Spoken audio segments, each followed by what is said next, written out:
May nagtitinda pa. Okay. Yan. Meron pang nagtitinda ng taho. Good morning. Sa paligid namin. Okay, wait lang. So, sana nakatulog naman ng maayos.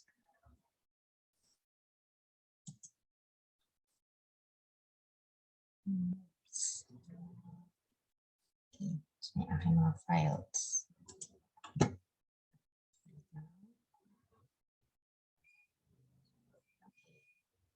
Okay, let's try this one first para medyo magising yung ating diwa.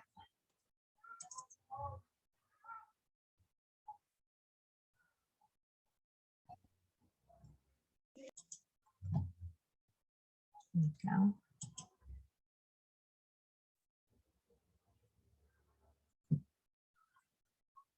Habang hinihintay din natin na pumasok yung iba.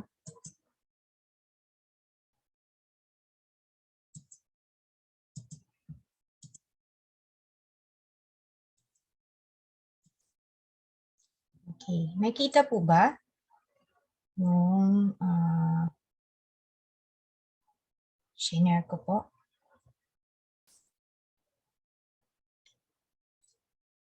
It's in Word format. Can you see it po?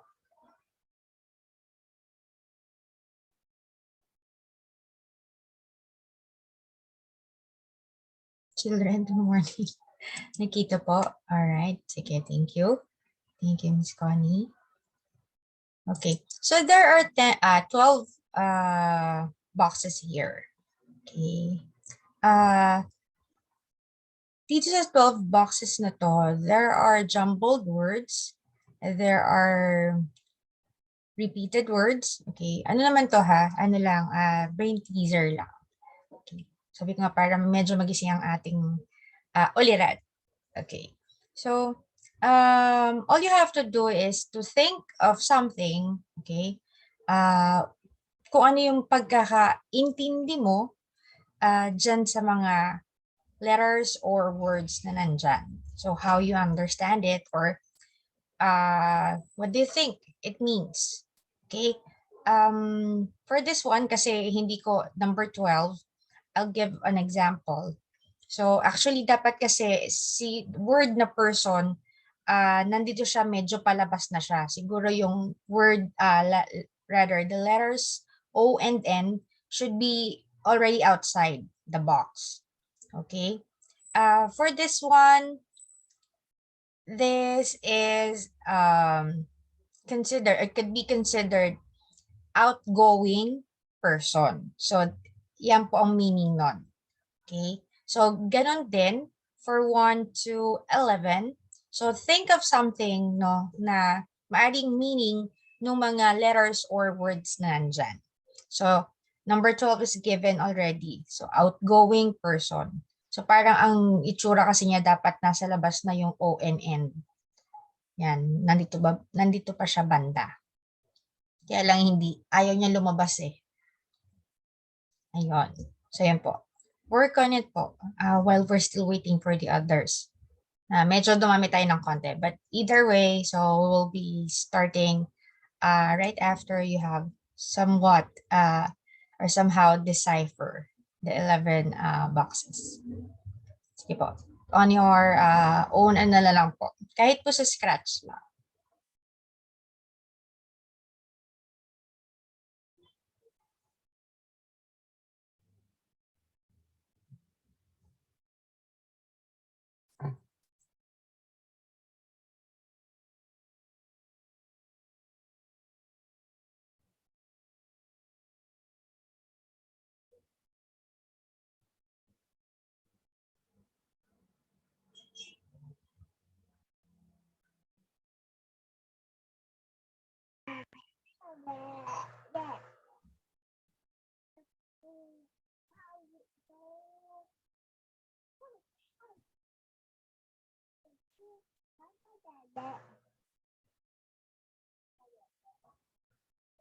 Wala ka pang ano eh. Sige mo si Ate Dit. Dit! Ala ka pa nga.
Ba't walang sound?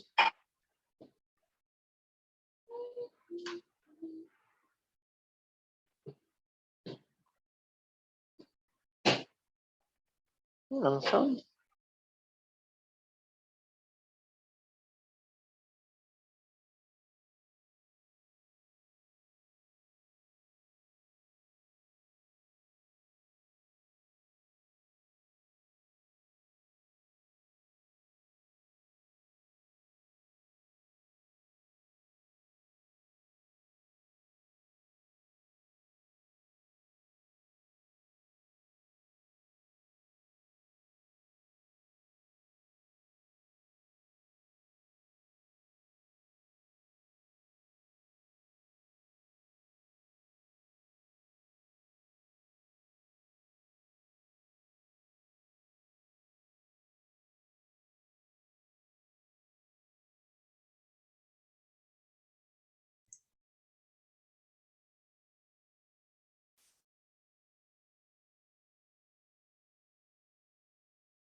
Done na po. Actually, 5 more minutes.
Two minutes. Last 2 minutes left.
Last 10 seconds.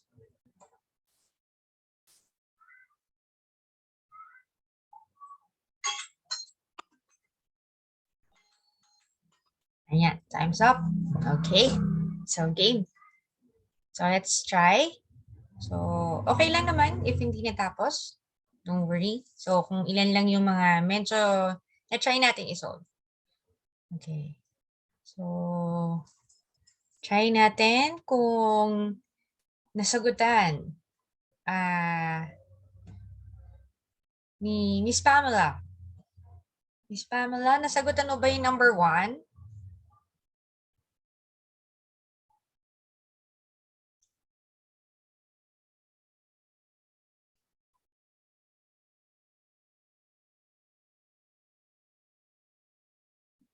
Miss Pamela, were you able to answer number 1?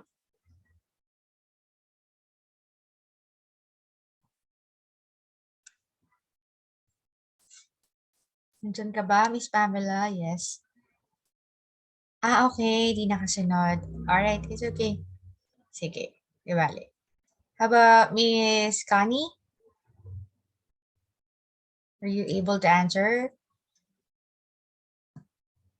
number 1? Or any of those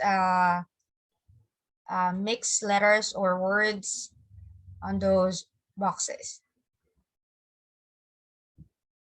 Miss Connie? It's okay. It's okay, Miss Pamela.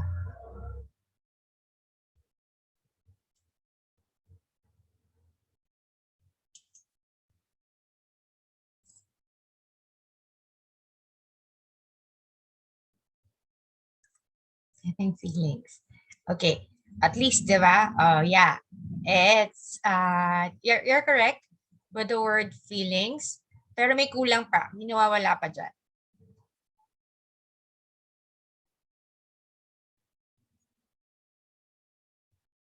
What's missing? Anyone?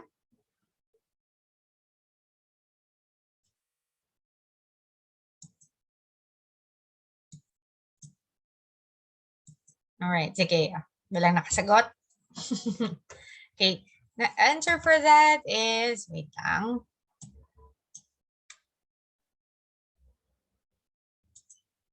Actually, tama naman dun si Miss Pamela. Kulang lang. Because the letters are jumbled. Okay. Tingnan natin ang mix. Ayan. Okay. So, it's actually the answer for that one. Mix. Okay. How about this one, number 2?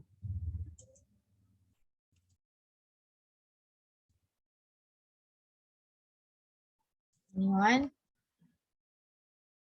Would like to try?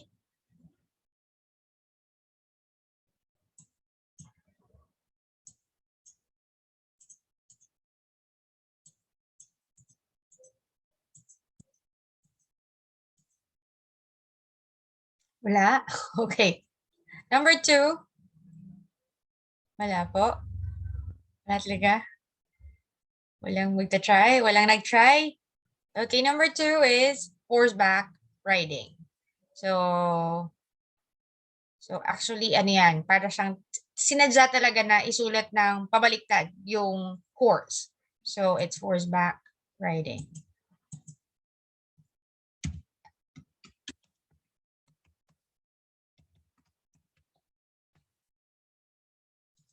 All right. Then this one, number 3, is up and smoke. Okay. This one, the price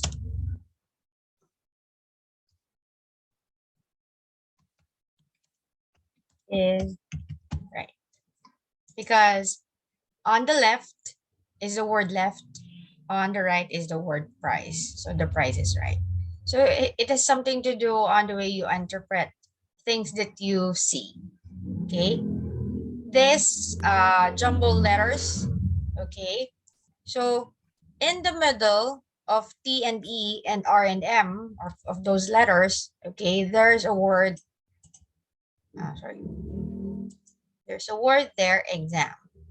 Okay. So this one, kasi since nasa middle ang word na exam,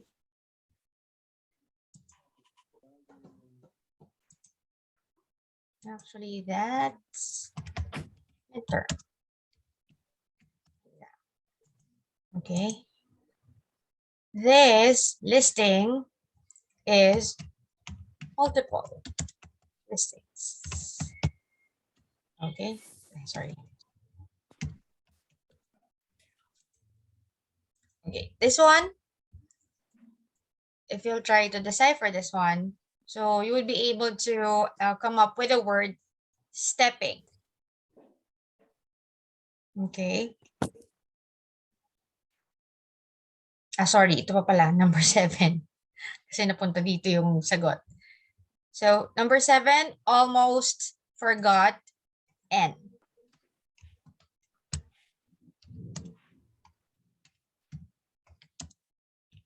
If you answer forgotten, sige, pwede. Okay. Here, stepping. Stepping. But you would be able to see a line here. So stepping out of the line.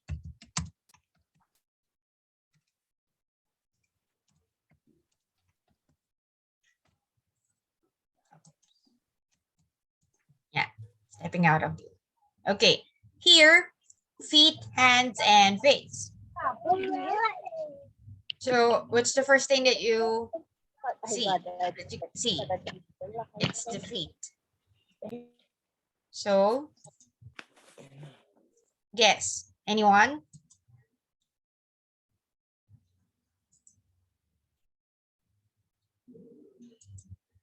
Anyone? No one? Okay, for this one, okay, feet first.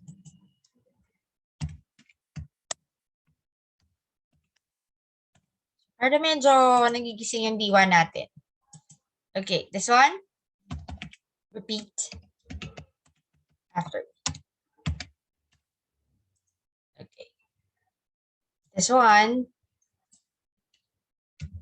B and a bonnet. Okay, and then the 12th box, okay, the answer is already given. Okay, so natama ba kayo? O wala? Okay. Hindi makapalo. Ayun. Actually, yung sinabi ko kanina, so I've given like 10 minutes just to decipher those jumbled letters or jumbled words in each boxes. So, hulaan nyo lang or intindihin nyo kung paano yung pagkakaintindi nyo or pagkaka-interpret nyo dun sa mga nakikita ninyong letters dun sa bawat boxes. So, ang first kasi na sinagutan ko or binigay ko na sagot is yung number 12. Kasi supposedly yung person, yung word na person, nandun na siya sa labas actually ng box. Parang yung iusod pa natin ng konti yung person, tapos yung letters O and N, nasa labas na siya. That's why if you're going to interpret it, so it's like, you could say an outgoing person or like person going out. Pwedeng ganon. Okay, so yun. Itong mga to, kagaya niyan, you would be able to come up with the word feelings. Also, the same with number 8. You would be able to come up dyan sa jumbled letters na yan, you'd be able to come up with the word stepping. So, pero may line dito. So, stepping out of the line. This one, since mix yung letters, so it could be mixed feelings. So, wala naman specific talaga na tawag dito. Parang, hindi naman siya yung tipong parang pang mga bar exams or mga board exams.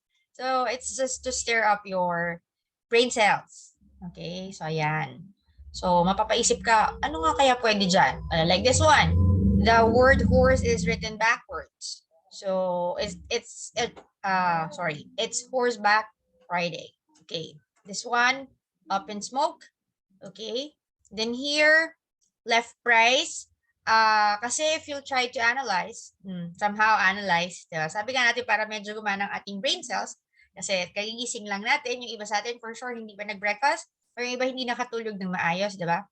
So, since nasa left yung word na left, and then the price is on the right side, so the price is right. So, yan, yung mga ganon.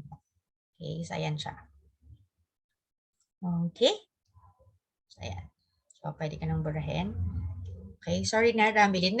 Ano ka ba? Medyo nawala ka ba? Ikaw naman, hindi ka naman nagtanong agad. Okay. So, ayun. Miss Ramilin.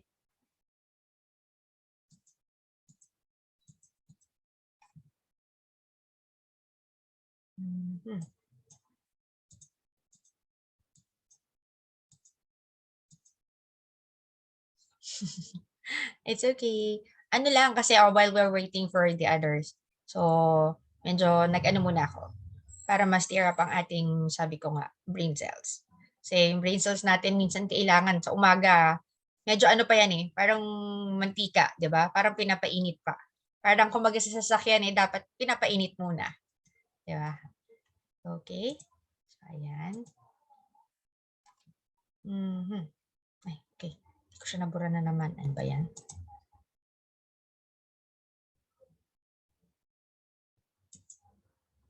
Okay.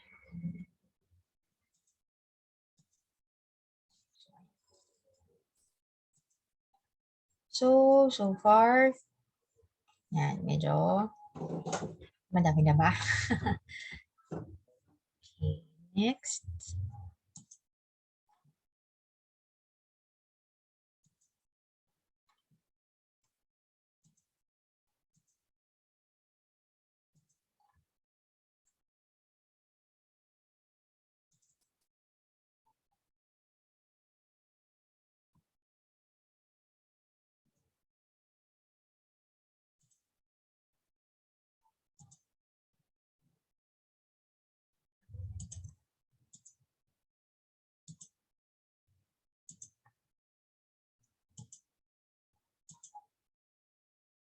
Yan.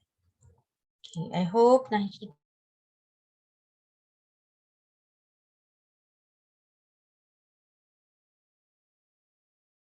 Yan, the one that I'm sharing now. So medyo, ayan, intermittent na naman ang aking connection. So please do bear with me. Another downside of having online classes. All right. Anyways. Okay. So, what is the real purpose of having the right or, using the right grammar? Of course, using the right grammar, it clarifies the meaning or it gives clarity to the meaning of what you are talking about. Kung ano yung sinasabi natin or minimean natin or ibig sabihin natin, mas madali pong naiintindihan.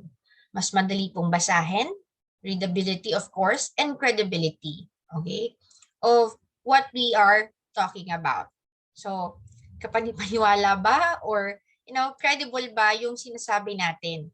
Kasi sometimes we want to imply a different thing, but other people would get it, okay, in a different way, or they would understand it in a manner na kasi iba yung pagkakasulat mo, it is written differently, iba yung pagkakaunawa nila.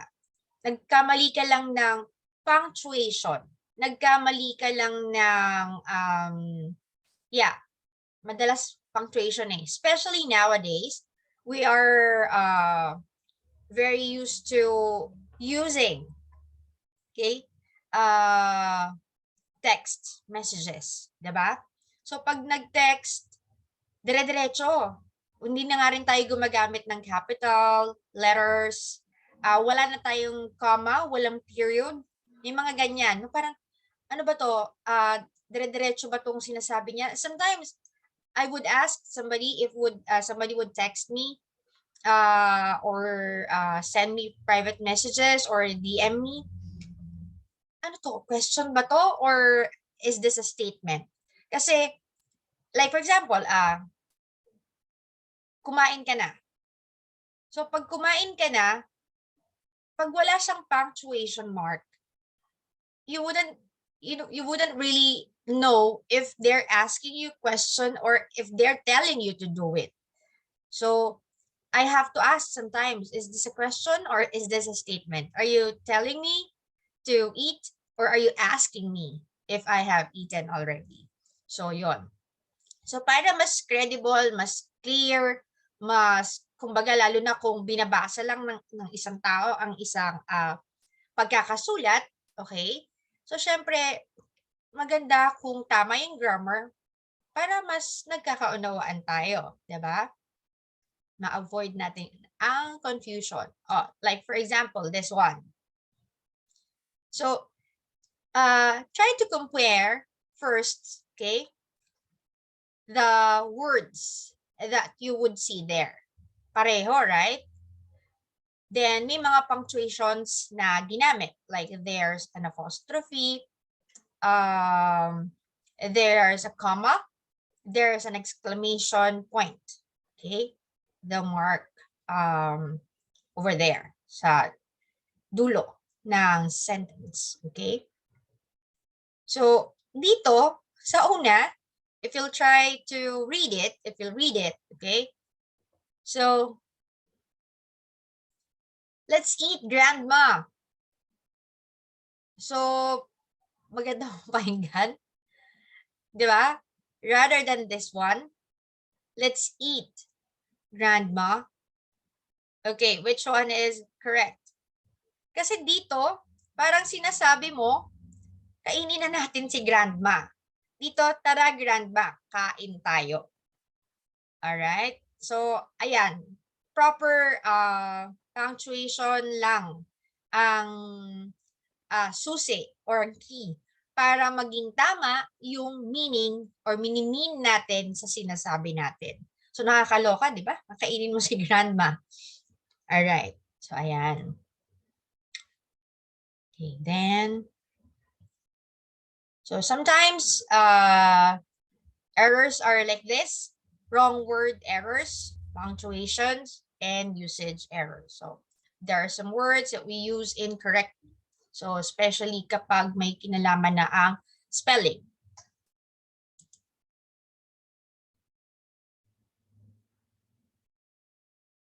First slide lang. Yeah, first slide pa lang naman. Ngayon pa lang ako nagpalit, Miss Maritonet.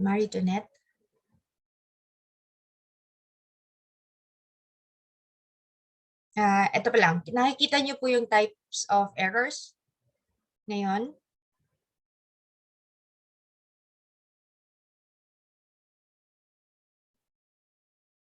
Hindi. Sige, wait lang ulitin ko ha.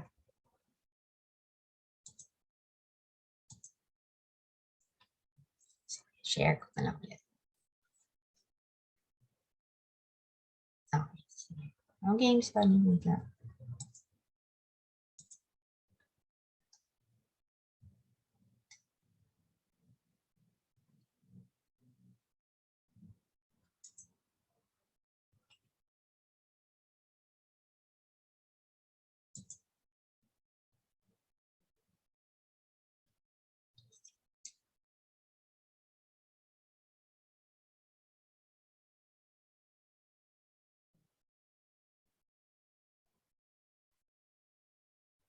Medyo mabagal na naman po yung connection ko, kaya siguro.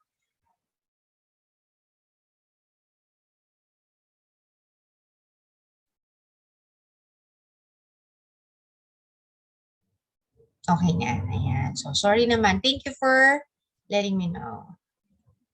Thank you for telling me. Okay. So, common types of errors, wrong word errors, punctuation errors, and usage errors. Okay? Malambun. Okay. And then, yan. So, yan. So, types of wrong word errors, spelling, okay? And typographic mistakes. So, sabi ko nga sa inyo yesterday, nabanggit ko to, don't just rely on spell check, especially if you're using the Word, MS Word, di ba? If you're typing, you have to write a letter, you have to write a memo. So, meron din kasing mga spelling, sabi ko nga sa inyo, na tama naman siya, pero when it comes to the context of the sentence, iba po yung nagiging meaning niya kapag gumamit ka ng maling spelling. Tama pa rin po yung spelling, tama pa rin po yung word mo, pero hindi po siya yung meaning mo sa context ng sentence mo.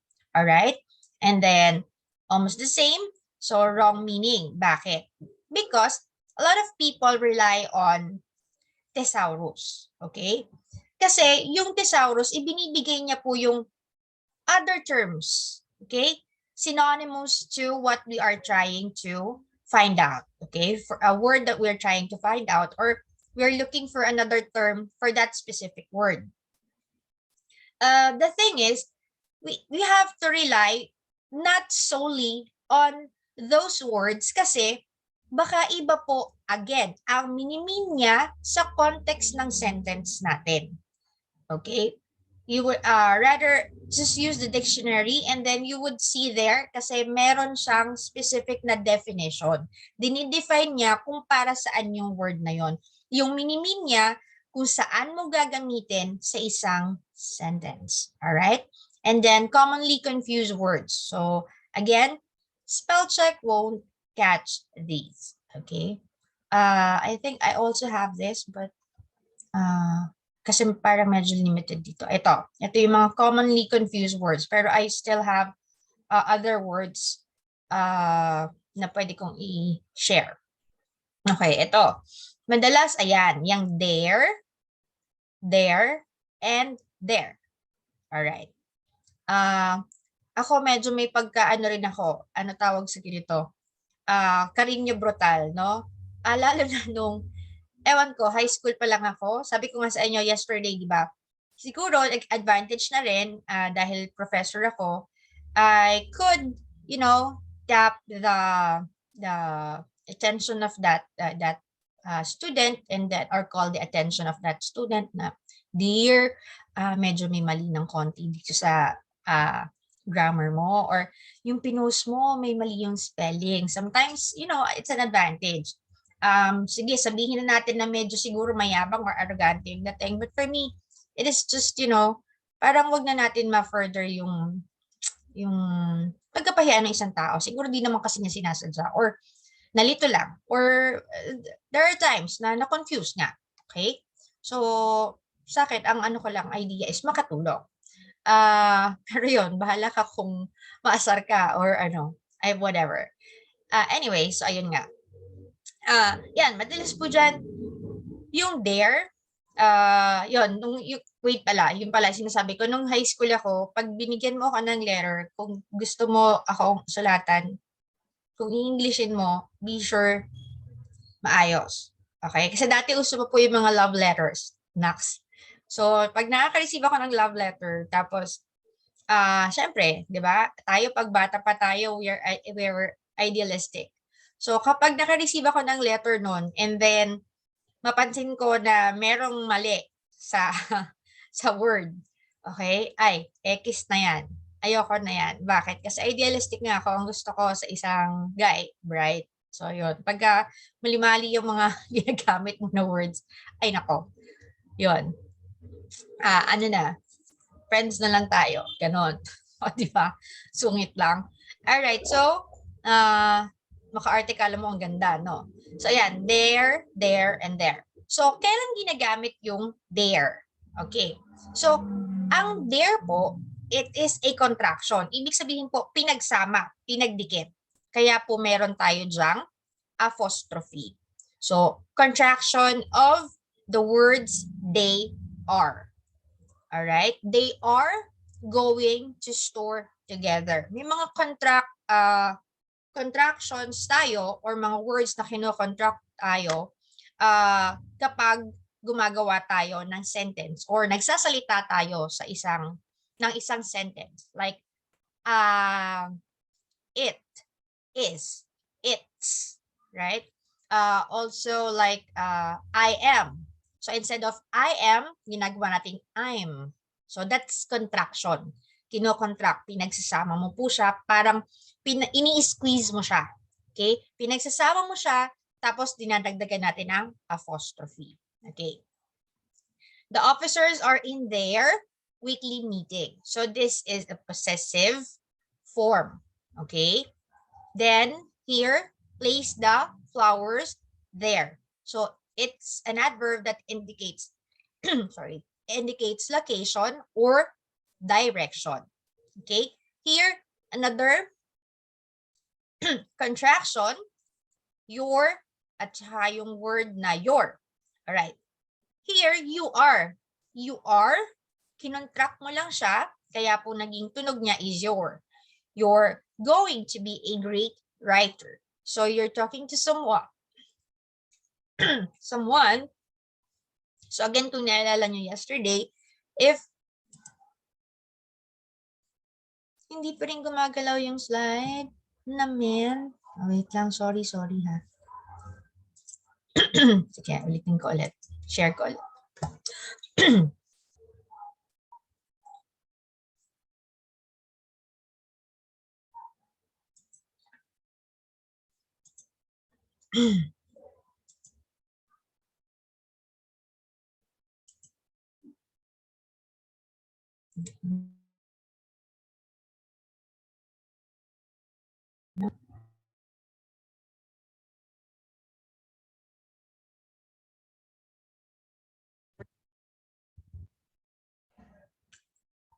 Sorry, ang bagal ng internet. Ayan. Nag-disconnect nga ako. Wait lang po.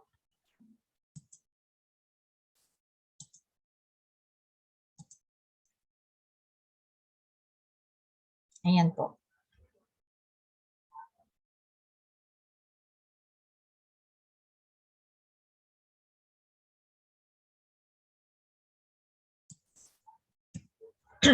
So, galing tayo dito. Ito po ay nakuha nyo po itong isa na to.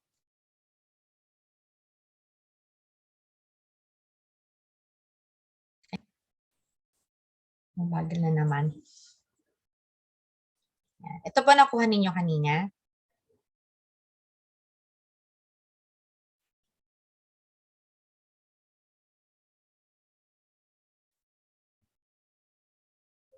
So I hope nakuha kanina. Ito yung sumunod. So types of wrong word errors, spelling and typographic mistakes, wrong meaning, and commonly confused words.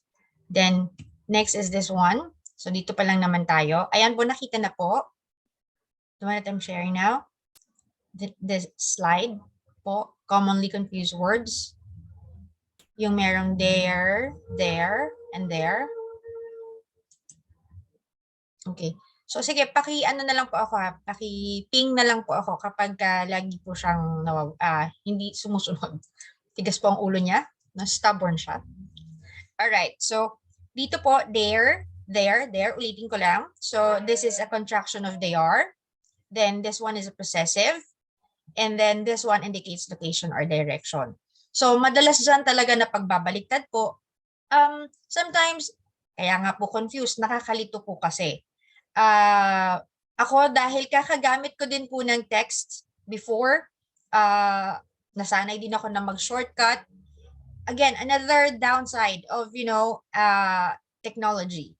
Okay? May convenience, of course. Tapos, di ba, you have to make sure dati, no, nung hindi pa po uso yung mga touchscreen, you have to make sure that you have to contract some words para po magkasya yung message mo in one text. Kasi di ba kada text parang piso yata. I'm not really particular anymore. Pero parang ganun, di ba? Parang para sa atin, ang mahal ng piso. So, wala pa kasi mga free texts before. So, pagkakasyahin mo siya. Kasi 120 words lang daw. So, kino-contract natin, pinapaiksi natin. So, ito yun. Ito yung ginagawa natin. Nasanay tayo.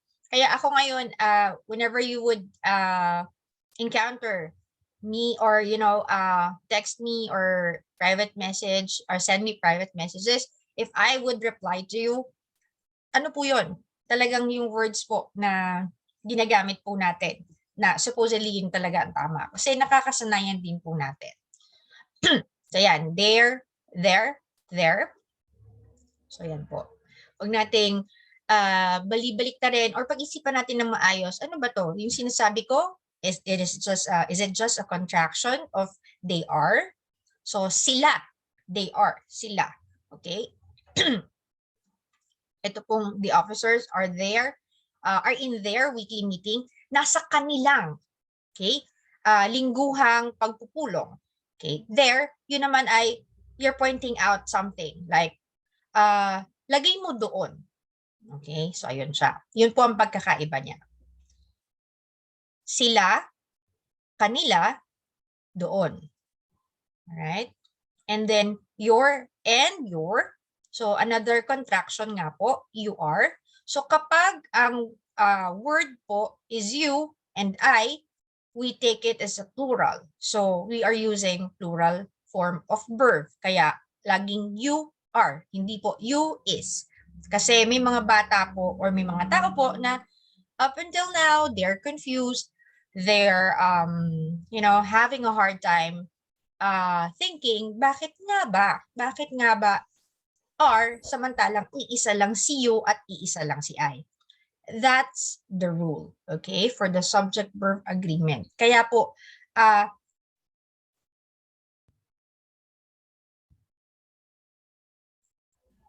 yan, naglalag ako, nagpuputol-putol ako.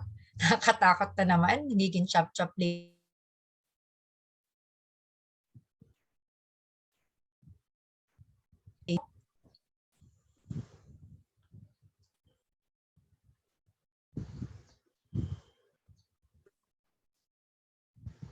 Alright. Sorry. Kakatanong ko lang kung malinaw pa ako. Bigla akong na-log out. Okay. Nandyan pa po ba yung sinishare ko na screen na wala na rin? Ulit.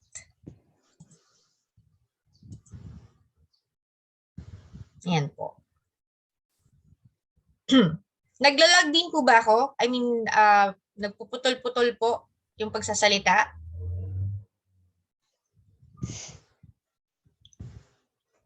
Yes po. Or okay naman? Nawawala lang bigla. Okay. Sorry about that. So, ayan. Going back. So, whose and whose. Alright? So, I'm sorry. Your po lang pala. Your and your. And then this one naman, your po is actually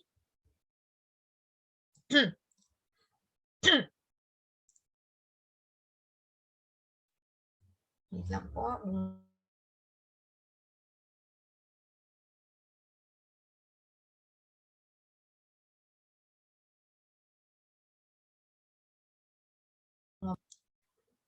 Alright. Yan.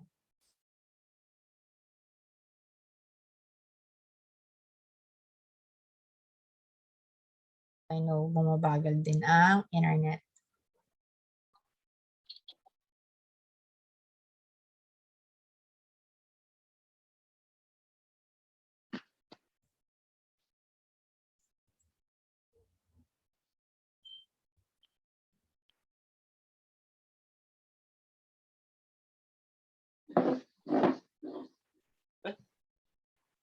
So, your is a contraction of you are.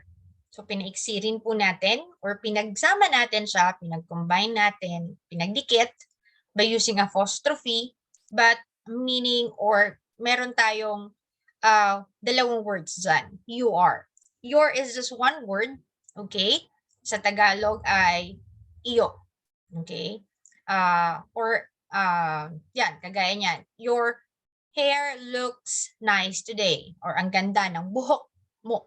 Parang ganon. Okay? It's possessive pronoun. Okay? And then, here, whose and whose. So, who's on first base? is also a contraction of the words who is. Okay, and then the other one is also possession. So whose watch is this? So nagtatanong ka, kanino ito? Okay, kanino ito? The other one is a contraction of those words. Dalawa rin. Makikita nyo laging may apostrophe tapos may S sa dulo. Dalawang pinagsamang word yun or pinaiksi na pinamamagitanan or pinagigitnaan lang siya ng apostrophe.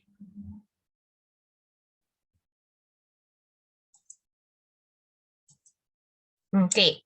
Then, it's, and it's. All right. So it's a beautiful day. Again, you would see an apostrophe S there. So it's a contraction. All right. Then the word it's, okay, this is in possessive form. Yung pong it's na merong apostrophe after the S, it is not a word. All right. So, dalawa lang po ang pwede nating gamitin. It's and its. Okay? The one with apostrophe S and then the other one without. Okay? And then here, affect and effect. Ayan, napagbabaliktad yan. So, ano ba yung talagang dapat ginagamit? Affect po ba or effect po ba? Okay? The power failure shouldn't affect or should not affect. Ito po, contraction din po yung shouldn't dyan. Okay? Should not, dapat. There are two words there. So, the power failure shouldn't affect anyone during work hours. So, it's actually a verb to act on or to influence. Okay? The other one, okay, is a noun. It is being used for the cause and effect. Sa Tagalog, nakikitang screen. Ako naman, ano ba yan? Wait po. Sige po, ulitin ko po ulit. Sandali lang po.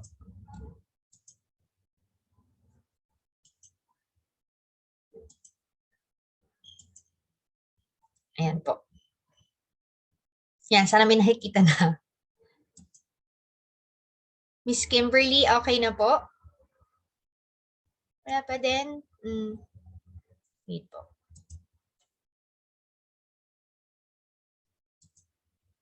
Wait lang po.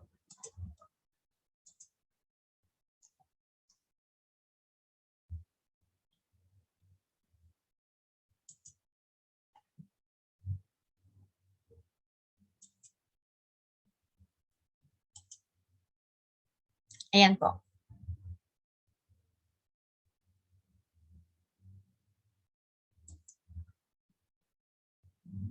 How about now?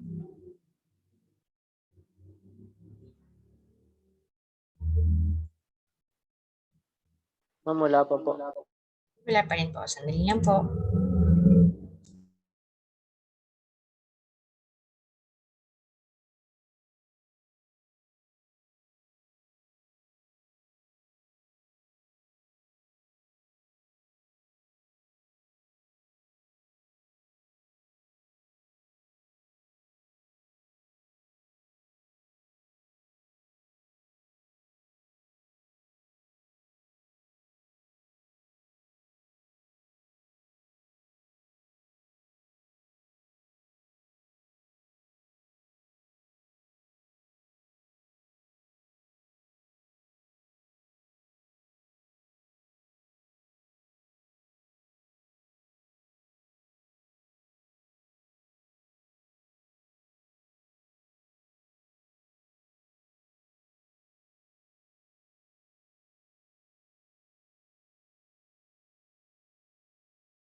Wait lang po ah. Wala yung, wala yung video ko. Wala yung camera ko. Ayan niya. Wait lang po.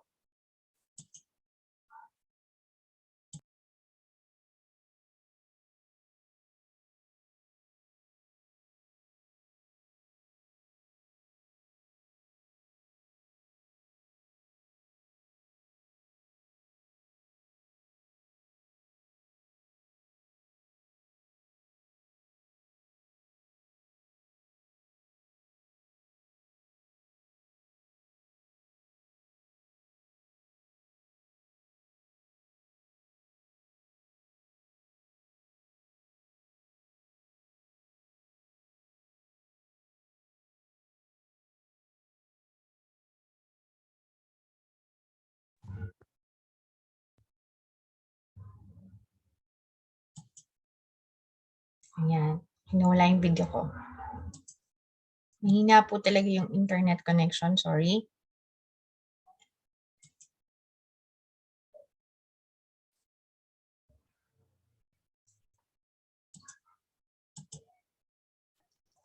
Sir Nolly, naka-disabled na. Mas disabled po for sharing.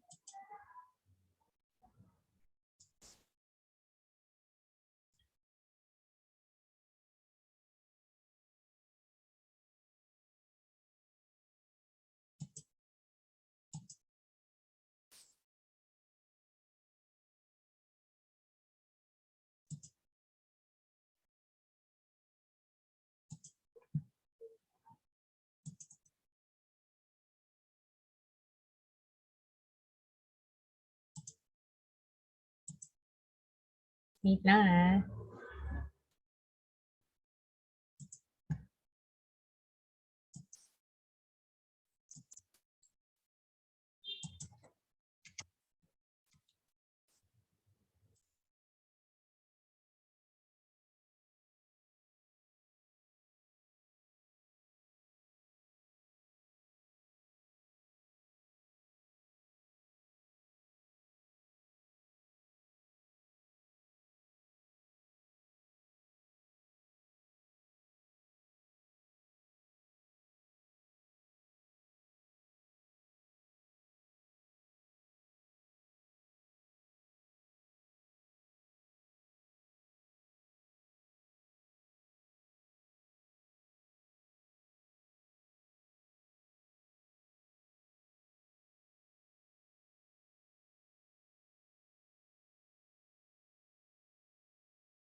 Paki-check nga po if you could open the one that I've sent you, the file that I've sent you.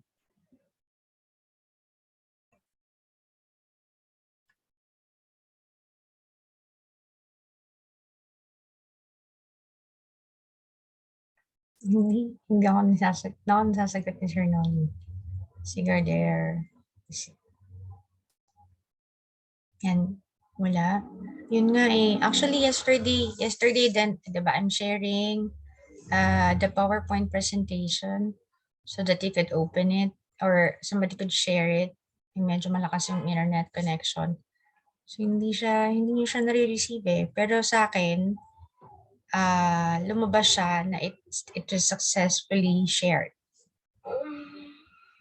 Yan. Ayaw eh.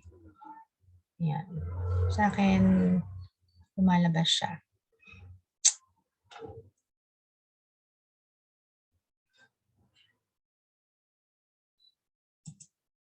Yun lang po.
Wait lang, children, ha? I'm trying to contact Sir Nolly po.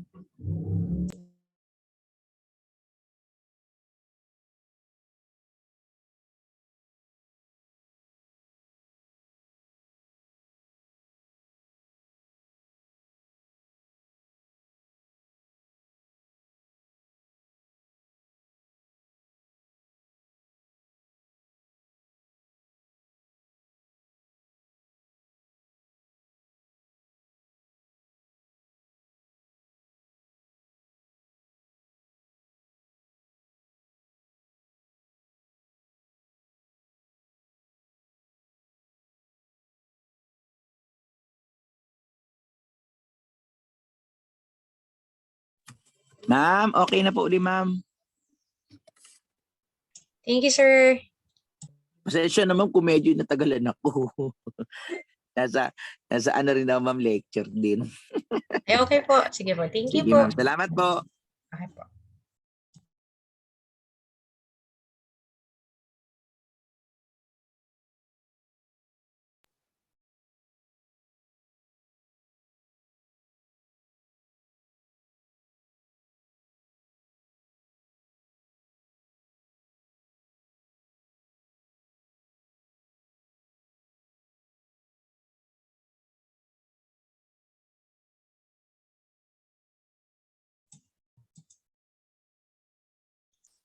Okay.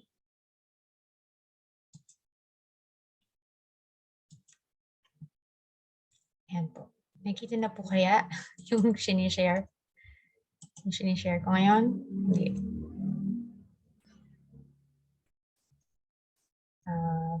Apology for the technical difficulties. Ayan. Nakikita na po yung nakashare ngayon. Ayaw po niya kasing ma-share dun sa group chat natin. Ayan. So, meron na po. And thank you. Ayan. So, sana tayo? Ano ba yan? Sorry, sayang yun. Sayang yung time. Sayang yung time nyo. Ayan. So, we're through with this one. Ayan po. Sana lumilipat sa inyo. Ayan. Ito kasing internet connection namin. By the way, our provider is Converge. So, kung balak nyo mag-converge, wag na. Ayan. So, ayan. We're through with this one. There, your, whose, and whose. Okay. So, nalipat na po kaya kayo dun sa sumunod na slide. Now, the slides, you may be able to see the words its, and affect and effect. Nakikita naman po. I hope so. Okay, thank you. Yun. Pag medyo malakas naman talaga yung internet, so hindi siya nagkakaroon ng paglalog. Okay? Ayan. So again, contraction po, ayun nga po, dalawang words na pinagsama siya. So, ang makikita nyo lang sa kanya in between or para mapagsama siya ay meron siyang apostrophe. So, ayan po ang apostrophe natin. So, para malinaw lang po sa lahat. Pero for sure, you know that already. Pero baka merong iba na medyo, ano nga ba yung apostrophe, di ba? This one, to pong word dito na may apostrophe sa dulo after the word its, hindi po siya word. So, avoid using that. So, you may use its with apostrophe S and then the other one without. The other one with apostrophe after the S, it is not a word. Okay? Affect and effect. So the power failure shouldn't affect anyone during work hours. It is a verb. Okay? The other one, it's a result. So cause and effect. Okay?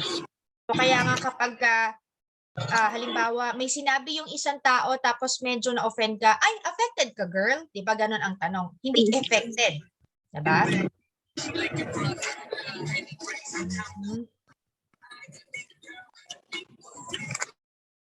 Yan. And then, so yan. Ay, kaya naman siya nabura. Ay. Okay. Well, anyways, so these words, to, and to, okay? So for the word to, it is a preposition. So I am going to the store. Pupunta ako sa store, sa tindahan. This one, she decided to go along to, meaning din. Okay, sa Tagalog, also. Alright? My jacket is too small. Pwede rin po siya na it could mean an excessive amount. Sobra. Parang sobrang liit. Sobrang laki. Okay? So, two. And then, of course, 2 is a number. So, we have to be careful when we're just listening because these are, you know, commonly confused words. If you're just trying to listen, magkaiba yung spelling niya, magkaiba yung meaning niya, pero in a way, yung tunog niya pareho. Okay? And then a lot, and a lot. So again, pag paikinggan mo lang, pare-pareho ang tunog. So homonyms yan, mga homophones. Okay? Pag pinakinggan, magkakatunog, pero magkakaiba po ng spelling, pagkakasulat, and magkakaiba po ng meaning. Actually po, kapag nakita po kayo ng a lot na magkadikit with single L, it is not actually a word. Alright? Hindi po siya word. Okay? Kapag, if you mean, I love you a lot, di ba? Sometimes we do say that. So, dapat po ay magkahiwalay po yung a at saka lot. Okay? Ang meaning po niya, okay, it is to a great extent or degree. It is something like so much, very much. Okay, sobra. All right. Here, for the sentence that we have here, the policemen are worrying a lot, okay, about their CDP or CIP. So it's an adverb, to a great degree or extent. They are worrying so much. They are worrying very much or too much, okay? That is the meaning of the word a lot. So again, a lot is not a word. And then this one, allotted, pwede po kasi siyang from the term allotment. Yung dumarating po na pera or it's actually, it has something to do with money or, you know, assignment of a particular amount. Okay? You assign it, hindi naman laging amount or a particular thing that you have to distribute or to give to somebody. Okay. We were allotted 3,000 pesos CDP or CIP each. Okay. In a lot. Kumbaga parang binigyan kami, bawat isa sa amin, ng tig 3,000 pesos. We were assigned 3,000 pesos or we were distributed or we were given, yun nga, we were given 3,000 pesos for each and for something that we have to do or the task that we're asked to perform. So, ina-allot ko sa'yo yung budget na 1,000 a week. That's a lot. Okay? Allotment, allotee, yung halimbawa, meron kang husband or boyfriend or father abroad. So, they would give you an allotment. The spelling of allotment should always be double L. So, iba po yung allot na magka-separate sa magkasama po na allot with double L. Okay? Yan. Ito po naman yung sumunod na sabi ko na sa inyo. Yan. Advice. Yan. This one naman, confidence and confident. Kailan ba ginagamit yung ang confident mo naman or ang confidence mo naman? Okay? So, confidence is actually a noun. Confident is an adjective. So, Mario is a confident policeman. Mario lacks confidence. So, ganon siya. Alright? Although you mean the same thing, sabi ko nga, di ba, may mga tao din na kadalasan, since we do understand what they're trying to say, we'll just accept what they're saying. Pero, I mean, it's not naman wrong to correct them if you know that it could help them improve, but do it in a discreet manner. Huwag yung nakakapahiya, not in a rude manner. Okay, ito nasabi ko rin yesterday. Ito rin. This one as well. Ayan, nasabi ko na rin siya. Okay, ito yung mga punctuation errors. So, paggamit ng comma. This one is very useful kasi sometimes it could also help you out to breathe, okay? Or, you know, to have a pause. Yung pong paggamit natin ng comma, ano yan eh, parang time mo para makapagpahinga. At saka ito pala, children, ang pag-pronounce ng pause, P-A-U-S-E, is pause. Hindi po pause. Iba po ang pause. P-O-S-E yun. Yung kapag ka magti-take ng picture, pose na. Okay? Okay? Try to pose. Smile. Ganon. That's pose. Pero pag sinabi ko pong medyo stop lang, okay, stop right there, pause, iba po ang spelling niya. iba po ang meaning niya, iba po ang pagkaka-pronounce niya. Okay?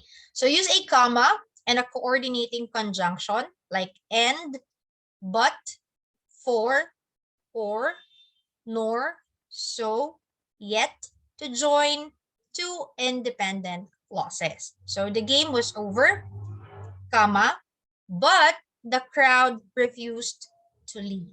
Okay? Like the first example that we have sa first slide natin. Nakikita niyo pa po ba itong slide na to about commas? Okay? So I hope so. So, nagbibigyan natin siya ng correct na meaning. Kung ano yung mini-meant talaga natin, yun po yung nagiging pag-receive or perceive nung taong makakabasa or makakarinig. Lalo na on how you deliver it. Pero like for example, yung mga ganitong pagkakataon na binabasa lang, if wala po yung mga comma or mga coordinating conjunctions, magkakaroon po siya ng double meaning or again, confusion. So yesterday was her birthday, comma, so they went out to dinner. So sometimes sa ibang taong babasa, naiiba yung meaning kapag dire-diretso nga. Okay? So kaya rin po may mga mga pagkakataon din na galit ba to? Parang hindi siya huminga nang nagsasalita siya. Okay? So use commas after introductory clauses, phrases, or words that come before the main clause. So while I was eating, comma, the cat scratched at the door. Okay? Yung iba sinusulat yan dire-diretso. But if you'll try to think about it, dapat para magkaroon po ng diin. Kasi meron talagang main clause dyan sa sentence na yan. Okay? To get a seat, okay, to get a seat, so, comma, you'd better come early. Okay? Well, okay, so parang may stop, di ba? May pause. Well, perhaps he meant no harm. Okay? So, ganun siya. Mas maganda po na nilalagyan siya ng comma or mga, things like that. Kasi it would give emphasis to the words or to those sentences once that you deliver it. So, nagkakaroon po ng proper meaning or correct meaning. So, use commas to separate 3 or more words, phrases, or clauses written in a series. Okay? The Constitution establishes the legislative, comma, executive, comma, and judicial branches of government. Before, ang lagi kong mali when I was writing an informal theme or formal theme, kapag meron pong mga 3 or more words, lagi lang po ako naglalagay ng comma, usually sa legislative at saka executive. Pag sa legislative lang po. Pagdating po sa executive, dahil nakita ko ng end dito, hindi ko na po nilalagyan ng comma. Okay? It is more appropriate, okay, and it's actually a rule to put a comma even you have seen end there or in the sentence, okay?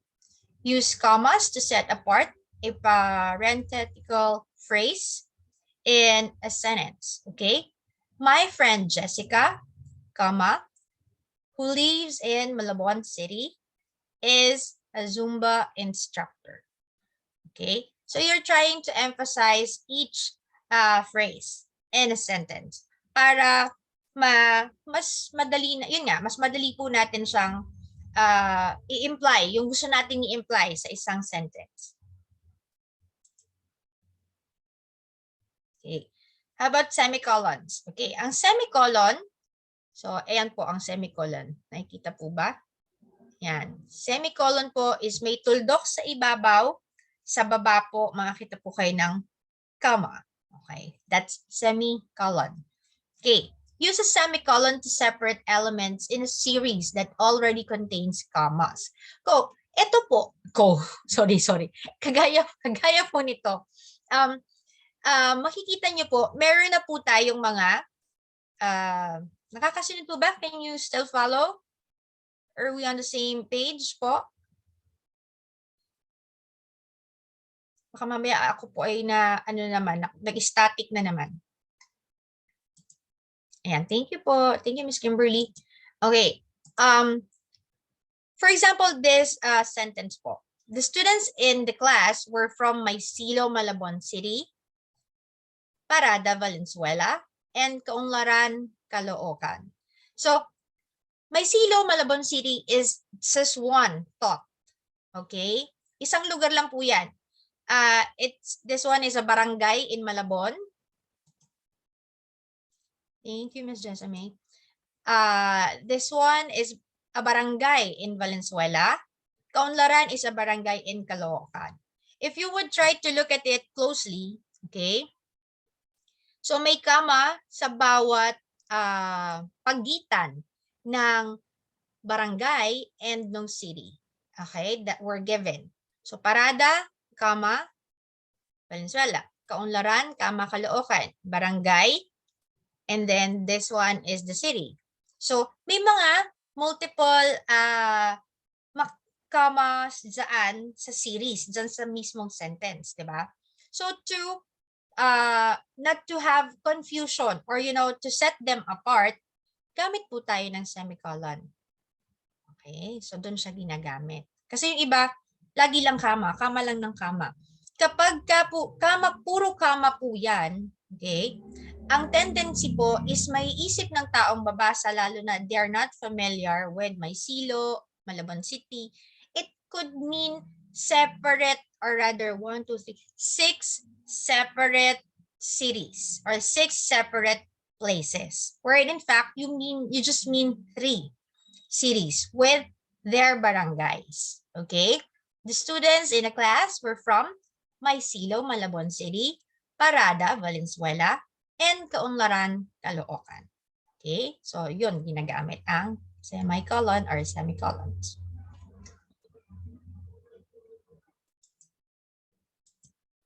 Bumabagal na naman. Okay.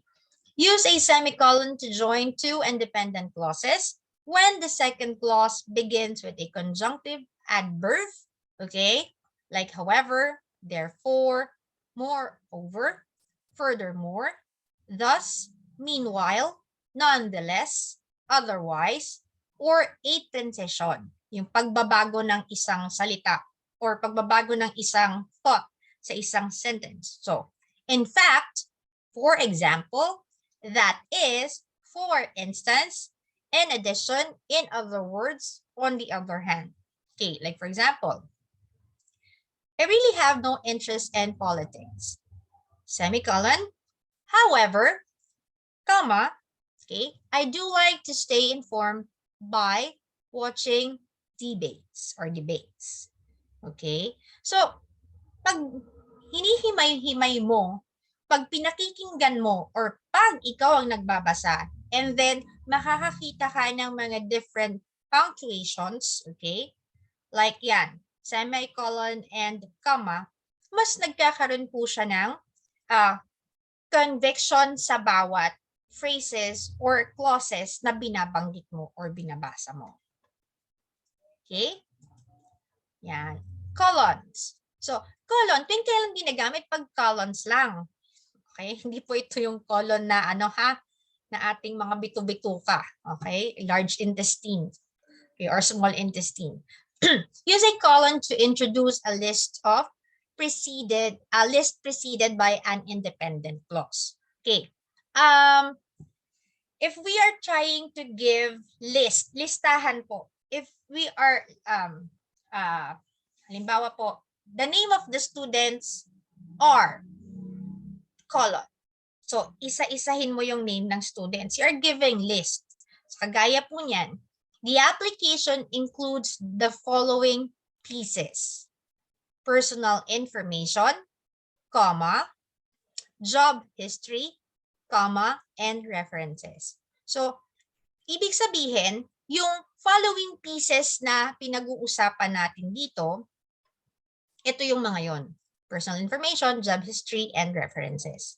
So, that's why colon po. Okay. Apostrophe. So, ayan. if you are trying to create a contraction. Okay? Pero kapag ka po tayo ay nag-academic writing, halimbawa po kayo po, malay nyo, maisipan nyo po mag-IELTS, no? Kumuha po kayo ng English exam. Okay? Gusto nyo mag-abroad. Kasi syempre, yun ang kanilang language spoken there. Okay? Their native tongue. Wag po kayong magko-contract ng mga words. Gusto po nila buo. Hindi po I don't. So dapat I do not. Wag din po kayong gagamit nung halimbawa going to, I'm gonna. Nako, wag po. Or like kind of, gagawin mong kinda. Hindi po pwede yun. Okay? So use an apostrophe to form a possessive noun. So like this, my mother's job is better than all my brother's jobs put together. Okay? So, pinopossess niya yung job. Ito ay para sa mother, ito ay para sa brother. Okay? Ayoko na dahil puro ka paulit-ulit na lang. Wala na nga eh. Wala na nga mapupuntahan ako na nasyonali kasi puro ka pa ako. Walang kwenta pa ako. Hindi na ako mga promise. Alam mo, hindi lang puro pa ako eh. Ayan. Okay. And then, do not use an apostrophe to form a plural. Okay? Pag mag-form ka ng plural, wala pong apostrophe dapat. Okay, question marks. So, for question marks, ito naman, given naman po ito. Siyempre, if the sentence ends with the quotation, question mark, quotation mark, ano ba yan? If the sentence ends with a quotation, if there is no parenthetical citation, put your final mark of punctuation inside the question marks. Yung iba kasi, ito po, meron po kasing mga sa exam lumalabas, pinapacheck po sa atin kung meron pong error doon sa nababasa natin. Okay. Minsan, meron pong mga pagkakasulat na mapapansin nyo, merong mga open and close quotations. Okay? Yung sinasabi nilang quote and quote. Diba? Pag nagsasalita na quote and quote. Okay. Open and close quotes or quotations. Okay. This one, that dog is as big as a horse. Period. Then mayroong close parenthesis here or close, rather quotation mark here. Okay? Open quotation mark there, close quotation mark here. Yung pong sentence nasa loob, kasama po ng punctuation mark niya. Period. Okay? But, yan. If the sentence continues after the quotation, all right, you'll usually need a comma after your quotation, but before your final quotation mark. Okay, like this. Open quotation, I wish this workshop were over, comma, and then close quotation, John said. Kasi hindi pa naman po finish talaga yung entire sentence. Nandyan po yung sinabi, then naglagay ka ng comma kasi hindi pa nga po siya tapos. Okay? Then this one, if the quotation ends in exclamation point or a question mark, omit the comma. So hindi naman comma ang makikita mo kasi lumalabas na tapos ang sinabi nito dun pa lang sa mismong sentence or yung mismong binanggit dun sa sentence. Nakita mo na meron pong exclamation point dyan. Nagkaroon po ng open and close quotation marks here. John bellowed. Okay, I hate going to the dentist. So, meron po siyang extreme expression of their feelings or his or her feelings. So, yeah, I hate going to the dentist. Exclamation point or exclamation mark, John bellowed. So, napansin niyo po ang difference. Ito po nakapasok ang period. This one po is nakapasok ang comma, may sumunod pa. Pero ito po, kahit may sumunod pa po, since ito po yung sinabi niya na talagang mag-end siya sa exclamation and question mark, tinapos mo na po dyan. Hindi niya po tayo maglalagay ng comma. Right? Yan. So, yan. Editing yourself. So, learn the rules. Plan ahead. Know your writing practices. read aloud or in reverse. Don't be afraid to delete. Okay? Then, don't construct your sentences in Tagalog and Filipino. Well, actually, ito talaga yung general na ginagawa ng iba. But for me, if it would be much easier for you to understand things in Tagalog, so it would be much better, Tagalogin mo sa isip mo. Mas makakatulong sa'yo yon. So, himay-himayin mo sa isip mo sa ganon na pamamaraan. For me, mas okay yon kesa dito. Okay?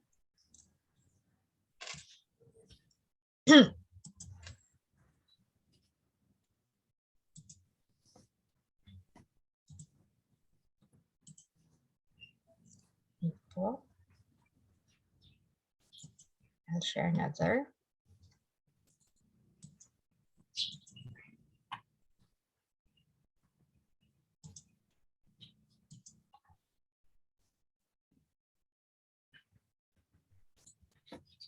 Sino yung hinahanap nyo yesterday? Check ko po. Teka lang po, check ko lang.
Yan, humina na naman po yung internet connection ko.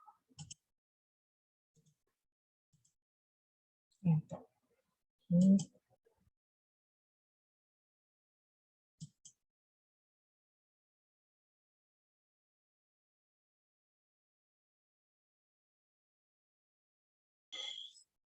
Nakita po?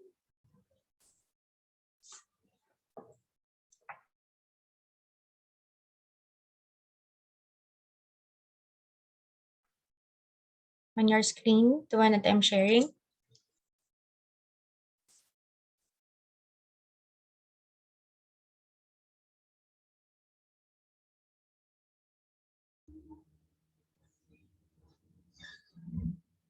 Sandali lang po, hindi ko mabasa.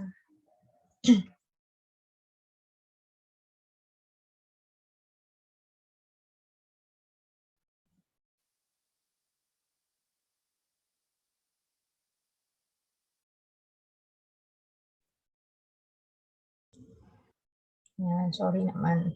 Ayan, nawala na naman.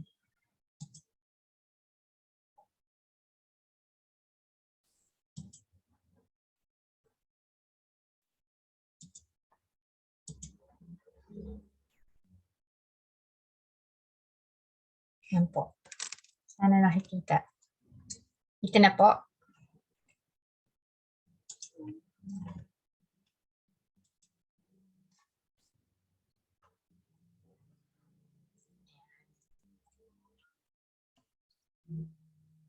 Ito yung mga madalas ma-neglect na pag hindi nyo napapansin.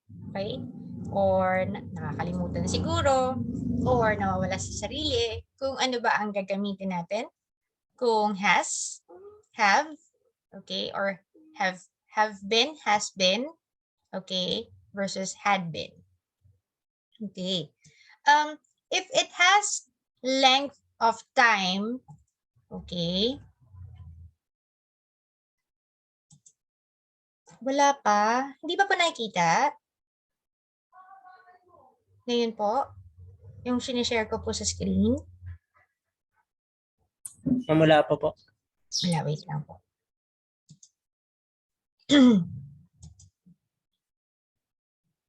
Wait lang.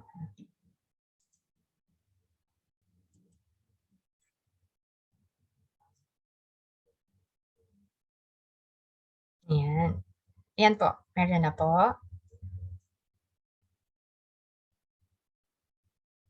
Wala pa din po. Ay, ayan na naman siya.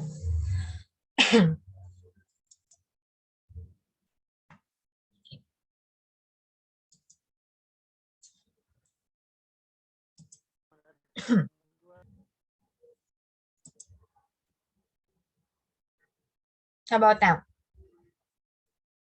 Wala, ma'am. Ayan. Naiyak na naman ako. Wait.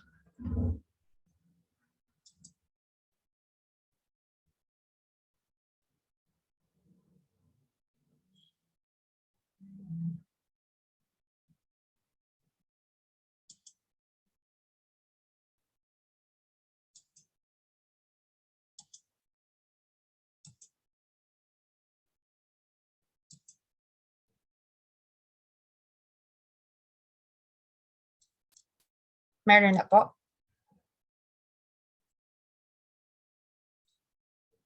Ma'am, wala pa din po. Oh my.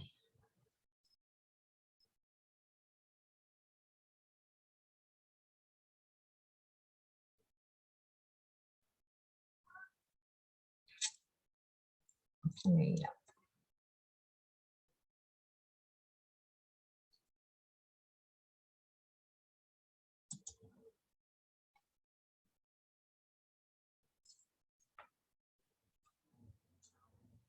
Ay, nakakaloka.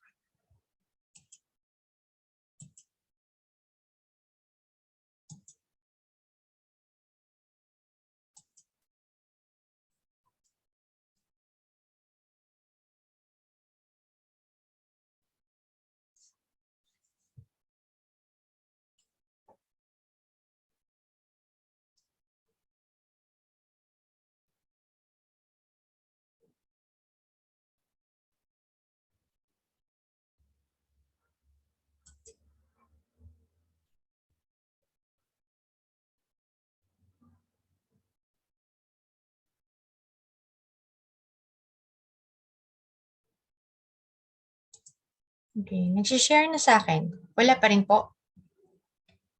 Ma'am, wala pa din po sa akin. Oh my. Ano ba yan? Thank you, sir.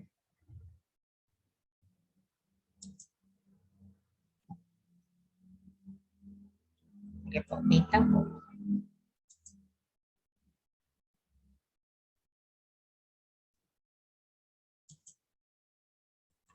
Okay, wait lang po.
Are you still there po?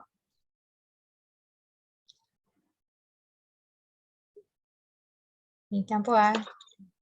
Wala na naman ako. Ay, naman gumana ng camera ko. Wait lang po.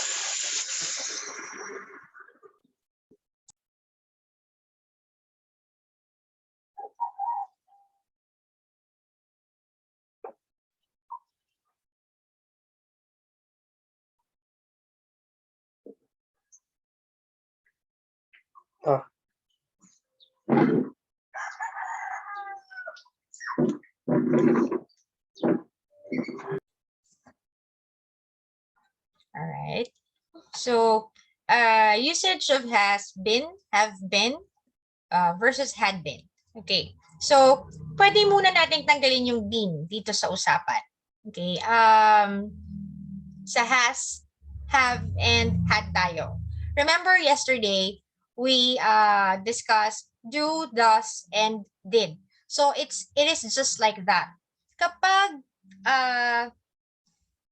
had, it is almost the same as did. So, past tense po siya.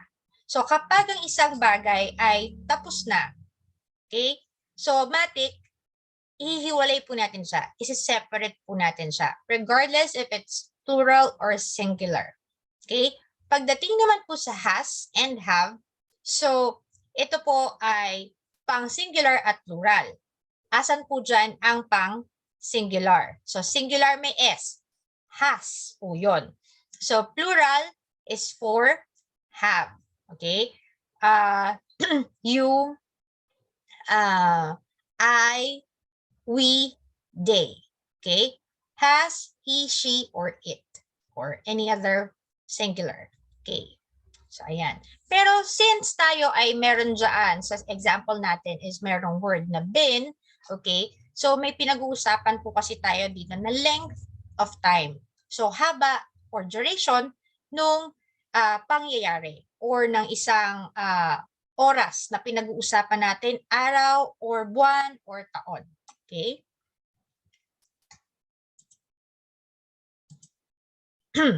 So, meron tayong tinatawag na kung may mga present tense, past tense, or future tenses, okay, meron tayong naririnig na present perfect progressive. So, ano po ba ang ibig sabihin nun? So, maaring nagsimula na siya noon pa at nangyayari pa rin po siya up until now, hanggang ngayon. Ayan. Binigay ko na nga dyan mismo na para mas madali po ninyong maunawaan or maintindihan. Okay.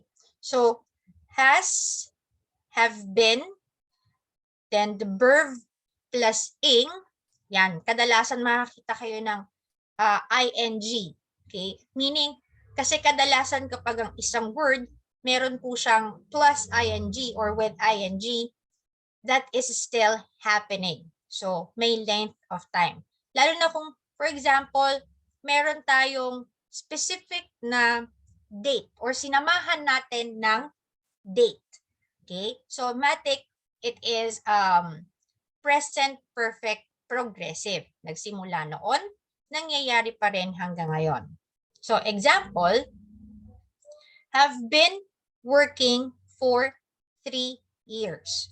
So, nagsimula ka noong 3 years ago, but you're still working up until today. So, parang sinasabi mo yan siya ngayon. I have been working for 3 years already. Okay? So, nagsimula ka 3 years ago, nagtatrabaho ka pa rin ngayon. Okay? Kaya po meron tayong been. I have been working for 3 years. Okay? Then, has been working since 2012. Okay? Pwede kong sabihin na he has been working since 2012. Bakit po he? Kasi po he is a singular and has is singular. Alright? So, ayan siya. So, kung nangyari siya noon at nangyayari pa rin ngayon, ayan po, pag-isipan po natin, if it's yes, has been, or have been lang yan. Mangyari nga lang po, okay, talagang tinagalog ko na. So, ang i-check na lang natin if it, when it should be has or when it should be have. Again, gaya na nga po ng sinample ko, kapag singular, he or she yan or it. Pag plural, we, they, you, I. Alright? So, ayan. So, I hope medyo na-clear sa inyo yon. Yung has been, yung have been. Okay. Or has and have. Yan. Had been. Okay. So, ito naman, past perfect progressive. Ulitin natin. This one, present perfect progressive. Ito, the other one had been, so past na nga siya, tapos na. Okay? Nagsimula noon, nagpatuloy siya, tapos natapos na rin noon. Alright? Ano yun? Ang gulo, di ba? Pag meron kang sinasabing isang bagay na natapos siya noon, nagsimula siya noon, tapos naging ongoing siya for a while, then natapos na rin siya habang sinasabi mo ngayon that happened in the past. Okay? Hindi siya nangyayari ngayon. Pero, dumating dun sa punto na nangyayari siya, pero natapos na rin. Nagsimula, nagpatuloy, or nagkaroon po siya ng progression, pagpurong, paggalaw, natapos. Ngayong oras na to na nagsasalita ako, tapos na. Alright? Ang sakit. Yan. Hindi, tanggalin mo yung saan. Yan, kasi ano.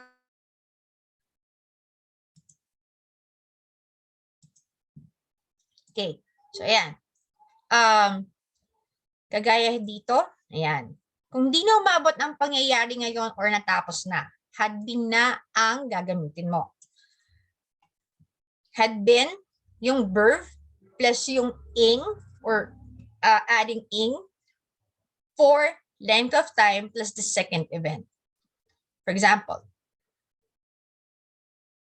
had been working for 3 years when I decided to quit my job. Okay? So if you're going to analyze, okay, if you'll analyze this one, okay? Sabi ko nga po applicable siya, pwede pong plural, pwede pong singular. Ang had, parang did. Okay? If you'll try to analyze this, sinasabi niya na 3 taon na siyang nagtatrabaho, okay? Magbuhat noon, tapos 3 taon nagtatrabaho, alright? Then, natapos din naman siya after 3 years, after a while. Okay? Pero ngayong present, kinukwento kasi niya yan, tapos na. Nangyari na yan lahat in the past. Pero may progression kasi in between. Kasi lalo na po, gumamit ka ng ing dun sa verb. Like this one, had been, I had been working, alright, working for 3 years. So, 3 taon na akong nagtatrabaho when I decided to quit my job. So, nung napagdesisyonan ko na magpigil na sa pagtatrabaho, sa trabahong yon. Kinukwento ko siya ngayon sa'yo, natapos siya. Parang mga siguro 5 taon ako nagtrabaho noon doon sa company na yon. Way back 2010. Then 2015, I stopped. 5 taon. 2012, 2017. Ayan. When I stopped. Ngayon is, 2022. So, matagal na siyang naganap. Natapos. Nagpatuloy siya in a way, pero natapos din po. Alright? So, ayun yung had been. So, that's past perfect progressive. Okay. Ito yung tinatanong yesterday about preposition. Okay? So, sa preposition, meron po kasi tayong 8 prepositions. Pero, what we have here is just 2 because ito po yung pinakang common na nagkakaroon ng mga confusion. Okay? Preposition of time and preposition of place. Excuse me.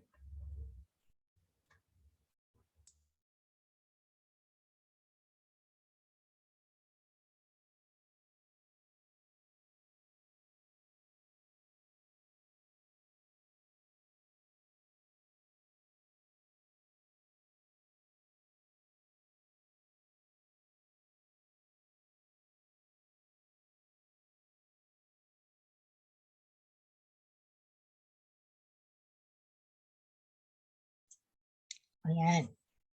Ayan. In, on, and at. Kasi nga po, remember, I told you yesterday, sa Tagalog kasi, whenever we intend to point out something or to to give a specific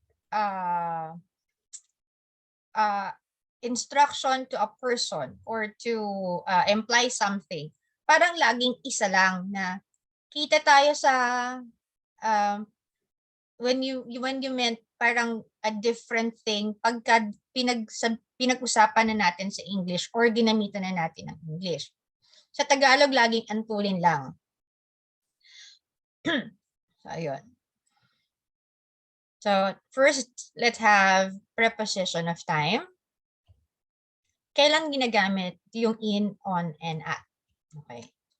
By the way, for the preposition po, meron pong tawag dito sa isang sentence or sa isang context, sa isang idea, whole thought. Pwede ka naman actually magkaroon may sinasabi kasi na bawal daw na dalawa or tatlo.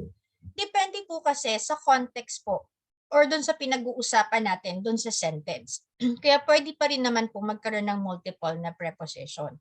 Depende kung paano mo siya ginagamit doon sa pangungusap. But there are some things, kaya po inuumit or you'd rather just use to kasi appropriate na siya. And yun po yung acceptable na or rather it's already acceptable when you use that in that manner. Okay? Like for example, later po, makikita po ninyo. Okay.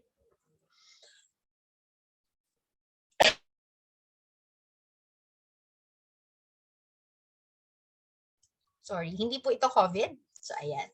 So, first, let's have in. Okay? So, meron siyang period of time, meron duration na pinag-uusapan, may range, okay? Kapag hindi mo alam yung exact date, okay, may date. May date. Kasi pag sinabi natin date, may month, may day, may year. Pero hindi mo alam yung exact day dun sa given na month and year. Kasi in December, there are 31 days. Okay? So, ito, sa given, the MCPs will deploy sufficient number of personnel in December. Okay? So, nagbanggit ako ng December. Actually, hindi nga alam dyan kung, sabihin mo ng December 2016. Hindi mo pa rin alam kung saan mismo doon, kung alin mismo doon sa mga araw sa December, the word to be used or the preposition to be used is in. Alright? So, ayan. The MCPs will deploy sufficient number of personnel in December. Alright? So, hindi mo alam yung exact date sa December. Kasi ito po ay preposition of time. Okay? On. Ayan. Meron ng given na sorry, exact na day. All right. So, sample, Christmas Day. So, on December 25. Or, yeah. Okay. See you on Monday. So, there is something more specific given the day. Okay. Here, you're directed to provide air security during the demolition. Ano ba yan? Demolition of PCP-1 base, which will be held on 5th of December. Okay, so binigay kasi yung specific. Okay, may isang specific na araw na tinukoy sa December. So, it's on. Here, kapag mas specific pa, kasi binigay na yung araw, binigay pa yung oras. So, kung halimbawang binigay yung oras dun sa specific day and month, at yon. Alright? Meet me at 8 or 8 p.m. You are directed to report at 8 p.m. today. Alright? So, ayan. So, yung isa, buwan lang or taon lang. So, in. Yung isa, meron na pong mismong araw. On Monday, on Wednesday, on Sunday, or on the 25th of December. So, meron kang specific na araw. Here, if it has a specific time or hour, alright, so very specific na siya, at ang ginagamit. Alright? Ayan. To. Others would, think this is wrong. Pero this is just for the purpose of, giving you an example. Kasi pwede po, we could do away with one preposition here. Kasi applicable naman siya, or rather, acceptable siya na wala yung is dyan. Okay? So, how are we going to fill this in? Okay. In this regard, you're directed to report before the office of the chief of police, okay, at 6 p.m. on the 6th of December in 2017. Pero actually, if you will write it down, okay, ang normal or acceptable na nga po, sabi nga, pwedeng at 6 p.m. Okay? On the 6th of December, tapos wala na po ditong in 2017. Parang isang salitaan na lang po siya. Pero again, for the purpose of just filling this out, para makita nyo lang po yung difference, kasi po dito may mention na 6th of December, so naging mas precise tayo sa araw sa December. Excuse me po. Excuse me lang po. Ayan.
Ayan. Is that clear po, children? Children. Ladies and gentlemen, okay po. So in this regard, you're directed to report before the office of the chief of police at 6 p.m. Kasi po, we are talking about the specific hour or the very specific hour, time of the day. On the 6th of December, again, having a specific date or day for the month. And then here is just the year, very vague. So, kailan sa 2017. But anyways, you could do away with in. So, pwede pong at and on lang. Okay? Others kasi do prefer to just have like two prepositions in one sentence. But technically, it's all right. Sabi ko nga, as long as it fits the context in a sentence. So, kung kinakailangan or pwede naman, applicable naman yung as many as you can or as many as it is being needed in the sentence, so pwede po tayong maraming preposition. Kasi merong iba na nandi-disagree na, hindi pwedeng tatlo or hindi pwedeng maraming preposition. Well, it depends. Okay? As long as it doesn't defeat the purpose of using the preposition in a sentence, it's okay. So, kasi meron kang kinaklarify based on the context of the sentence. Ibig ko po sabihin sa context na yun, baka paulit-ulit ako, hindi niyo po naunawaan. Pero for sure, I understand. Pero sa iba po hindi masyadong naunawaan. Pag sinabi po natin yung context, yung meant mo, kung paano mo ginagamit dun sa isang sentence or isang pangungusap yung word na i-add natin doon. Okay?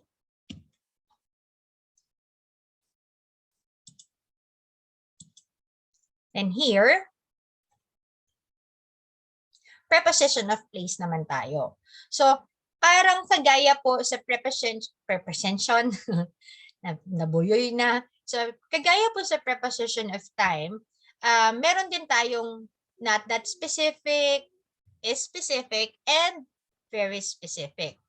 I don't know if you could still recall whenever you're being asked during your elementary days, kasi ako naalala ko noon yung teacher ko, nagagalit siya dati sa classmates ko kapag nasabi niya, ganun kasi yun eh, pag nasabi na niya, tapos pagka trinay niya na magpakilala kami, banggitin yung address namin or address namin, yung mali yung ginagamit ng mga classmates ko na preposition. So, ano yun, uso pa noon nung panahon namin, yung may mahabang stick, tapos ipapaalo niya yan sa table. Ang sumunod niyan, pag makulit ka pa ulit, hahampas niya na yan sa kamay mo, ipapaganon niya yan. Ang sakit nun.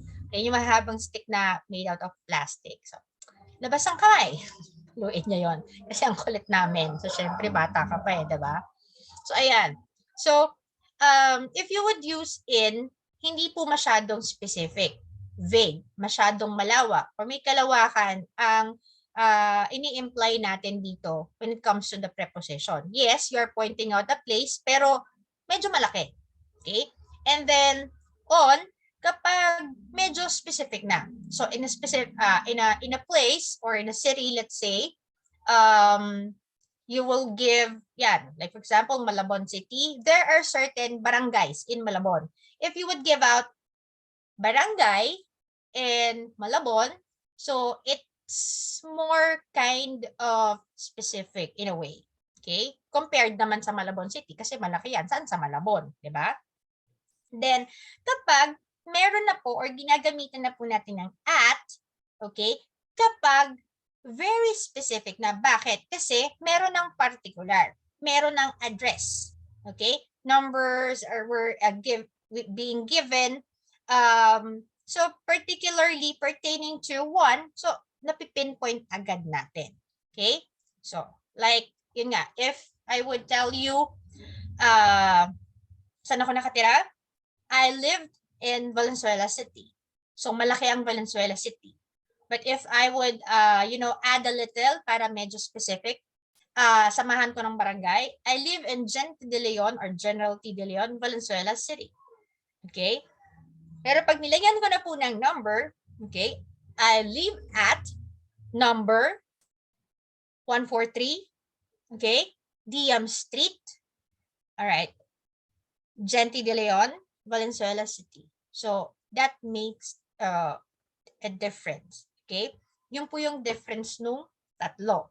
So, here, the example, murder incident transpired at 123 Mabolo Street, Barangay Maysilo, Malabon City.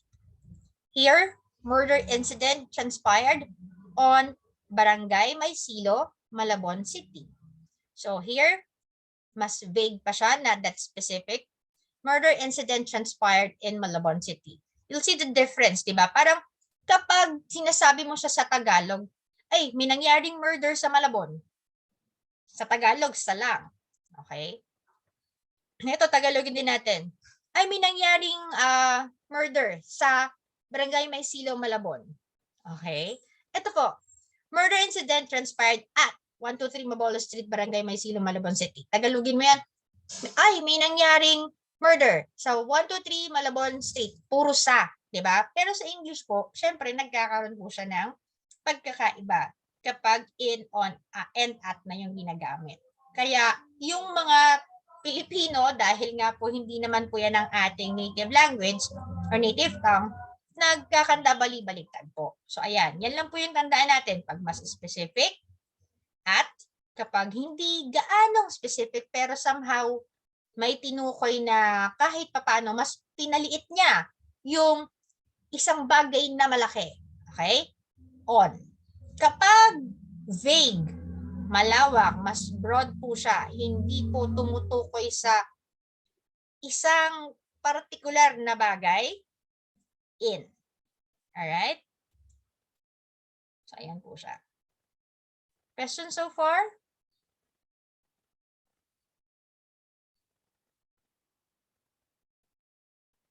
May question po?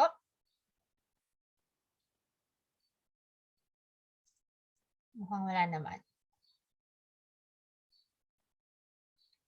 Wala naman po, no? May quick quiz po. Gusto mo ba? Manok naririnig mo. Hindi sa akin yung manok ngayon, na. Wala po. Okay. Thank you. Mamaya may quiz tayo.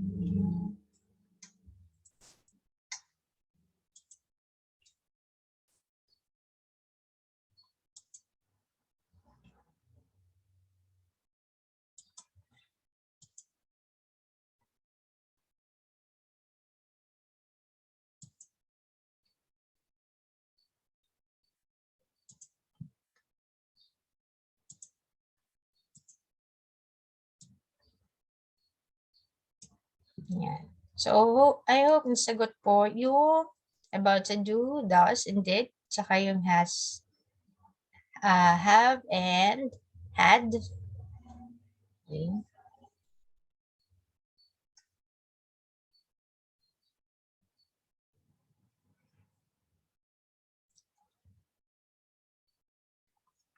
Mga common mistakes.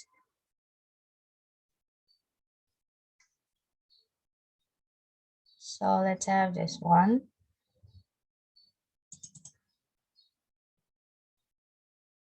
Yan. Meron lang tayong 9 slides. Okay, bago tayo mag-break, I think. Pero, kulang pa. Opo. Yes, dear. Oo, kasi kaka-join mo lang, no? O, sige. Ulitin ko na lang para sa'yo. Roll. Pero meron naman actually dyan sa recorded naman siya. Pero sige, ulitin ko lang. So, kapag parang sa do, does, and did, meron din tayong para sa singular and plural. Okay? For has, have, and had. So, did, parang katunog niya si had. So, dahil meron siyang D. Okay? Palatandaan mo, had, did. Si Gigi Hadid. Okay? Top model siya sa ibang bansa. Okay. Had and did, past na po. Kapag had and did, it doesn't matter if it's singular or plural because it is both applicable for them. Okay? So, had and did, pang past yan. So, parang kagaya ng flowchart that I have given you yesterday, ang question agad sa isip, ang isip or tanungin agad sa isip natin, tapos na ba? So if it's yes, matic, we will use had or did. Okay. Then, kapag hindi pa, so the choices that we will have is has and yung have. So parang sa do and does. Tandaan nyo, yung sinabi ko nung unang araw or yesterday, kapag singular, may S. So, asan doon yung may S? So, it's always does and has. So, kapag ka pang singular, has. Kapag ka pang plural, have. Ano ba yung mga madalas nating pwedeng idikit as plural? It is, syempre, di ba, given with the rule, I and you, matic na yan, we, they. Another plural forms. Okay? And then, for has, andyan ang he, andyan ang she, andyan ang it. If it will become a proper noun, okay, basta it pertains to one person or singular, so again, we will use has. Okay? Ganon din naman po kapag we are pertaining to more than one, okay, so it's plural, so we will use have. Or nakita kayo ng S or may ES, so it's plural, you will use have. Okay? Or yung mga indefinite natin na nouns. Okay? Okay ba tayo doon, Rold? Kaya lang kasi yung na-sample, actually yung slides kanina is about has been, had been, and have been. Okay? So, yan. Pero yun lang din yun. Meron lang kasi natakal ko din yung past participle tsaka yung present. Participle progressive. Okay, you're welcome. So, yung iba doon din na lilito or kapag ka nakikita siya sa sentence, ano bang difference ito or ano ba ang pinagkaiba nito? Bakit ba meron pang been? Okay? Ibig sabihin po kasi, kagaya ng sinabi ko kanina, something that happened in the past, kung sakaling past, present, progressive po siya, something happened in the past, but still happening right now. Okay? Yun naman pong past progressive is something happened in the past, have been, or or rather, nangyayari siya, nangyayari, and then natapos din naman a long time ago. Okay? Actually, pwede nga yung sinabing kumakain siya nung umaga, tapos kumakain pa rin siya ng mga bandang tanghali, pero gabi na kasi nung sinasabi mo, pwede na po dun yung past progressive, yung ganon. Kasi medyo matagal na, natapos naman siya nung tanghali eh, pero umaga siya nag-start, tapos meron dun yung eating, have been eating, so minsan nakakita tayo ng ganon na, okay, pag natapos na, it's past progressive. Alright. And then, so, share ko to. Sana mag-share, sana hindi humina. Pag magpapalit tayo ng slides, nag-ano siya, hindi inerte.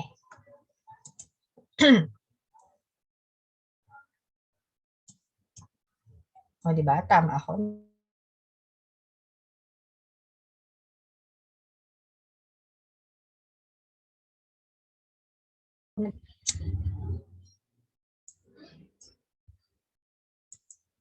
Ayan po. Nakikita na po yung shinare ko.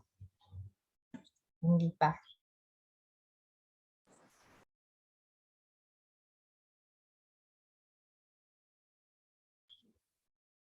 Actually, ako ay nag-i-static. Ayan. Alright. Thank you. Thank you, Jessamine. This Jess. Okay. So, correct spelling, idiomatic expressions with meaning and example. So, meron ng ilan-ilan pagdating sa exam na lumalabas na ganito. So, might as well share it with you. So, hindi naman siguro 10. So, meron na dyan mga isa, ganyan. Pero why not, di ba? Okay. So, here. So, sometimes there are questions about correct spelling. So, examples of idiomatic expressions and their meanings. So there are also given questions about choosing the correct spelling of words or selecting the misspelled one. So sometimes there is also an option for none or all are correct. Okay? So, kasi ang idea, actually, ang gumagawa mismo ng exam, they see to it that it would be tricky. Okay? So, mas gusto nilang magkamali tayo kaysa sa tupama tayo. So, this part of exam is very tricky or pagka meron mga lumalabas na ganitong exam or parte ng exam. So, considering the words may look familiar and common, but their spellings are very confusing. Kasi nga po, kagaya rin nung nasabi ko na yesterday that I have given you examples and then early this morning as well, na meron mga spellings na tama siya, pero depende po sa context kung paano natin siya ginagamit sa sentence. So, more likely magkakamali tayo, di ba? Often you may think you already know the correct spelling, but yet you may be wrong. Okay? Para sa akin, spelling, it is one of the most challenging exam. Because words seem to spell correctly, okay, or correct, and you're just choosing them from the given set of words. So, pag binigyan ka ng option, mas parang nakakalito pa eh. Kesa sa yung stock knowledge mo, yung sinasabi po nating stock knowledge is yung pagkakaalam mo nung bata ka pa. Pag nakakita ka na ng sobrang dami ng words, nakakahilo na to. Pero it happens all the time. Pero all we have to do is, medyo i-clear natin yung mind natin para mas maunawaan natin kung ano po ba talaga yung tama. Okay? Ito, you may take a picture of this words. Okay? Ito mga common words po. Ito, na wala sa screen mo. Naku, wait lang. Sandali. Stop ko lang. Sa lahat po, wala.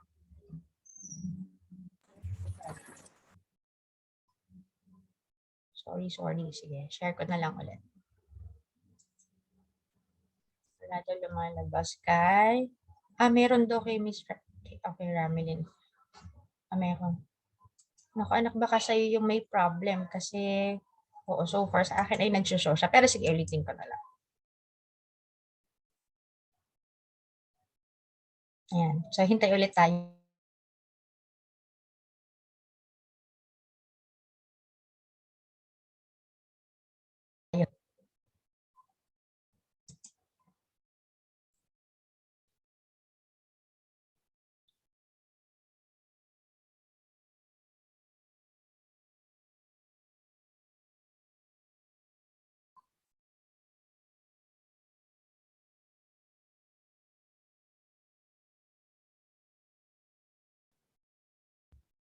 Ayan, sabi ko nga. Ano naman yung nawala? Ano naman yung nawala yung bandang huli? Wait lang po. Ayan. Share ko na po. So, lumabas na kaya sa inyo, sa inyong mga screen.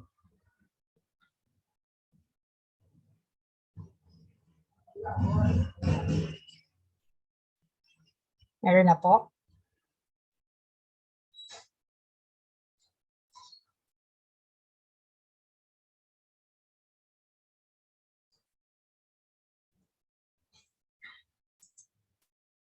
Wala. Yan, nawala tuloy.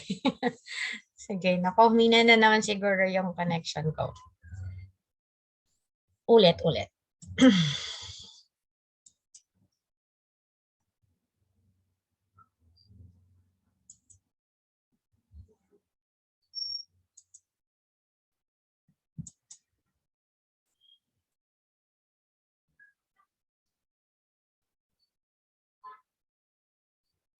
Let's wait a little.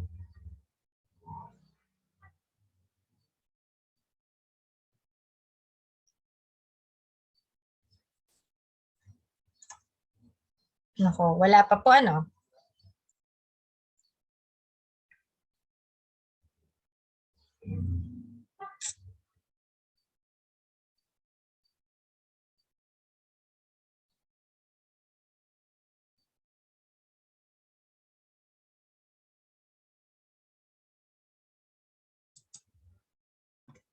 Waiting ko.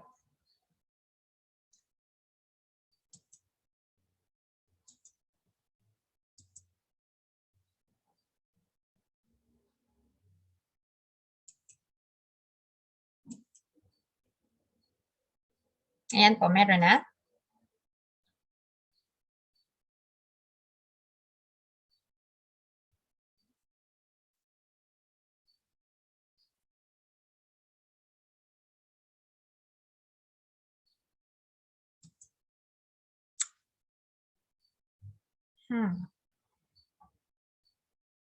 Wala.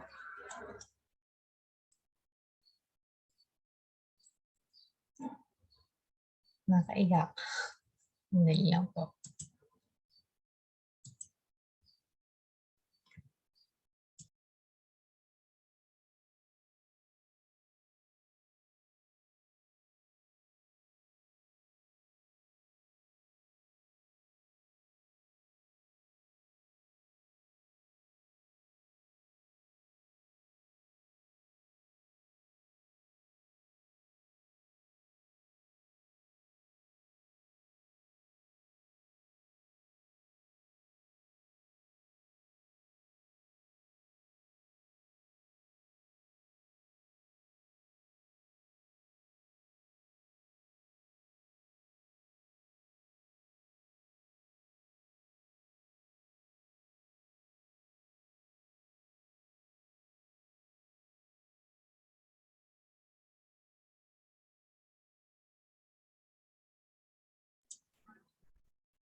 Okay, ngayon po. Kita na po.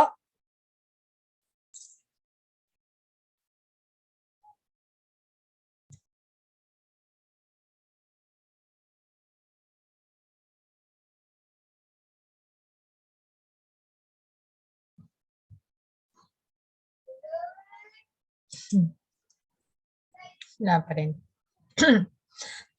Sorry naman. Yung sa background. Okay, well, anyways. Okay. Baka nag-ano pa siya. Naglo-loading pa siya. Ito talagang si Converge. Nako naman. Hindi makisama. Okay.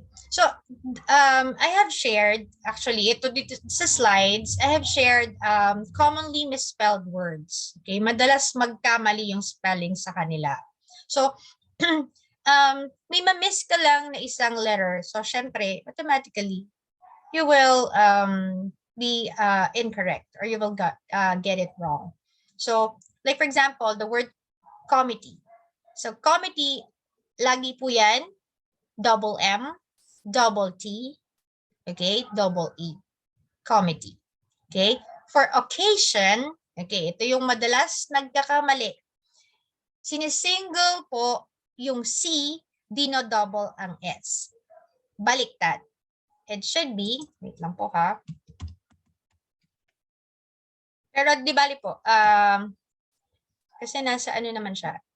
I don't know if it will be shown, pero siguro hindi, no? I think blank screen siya.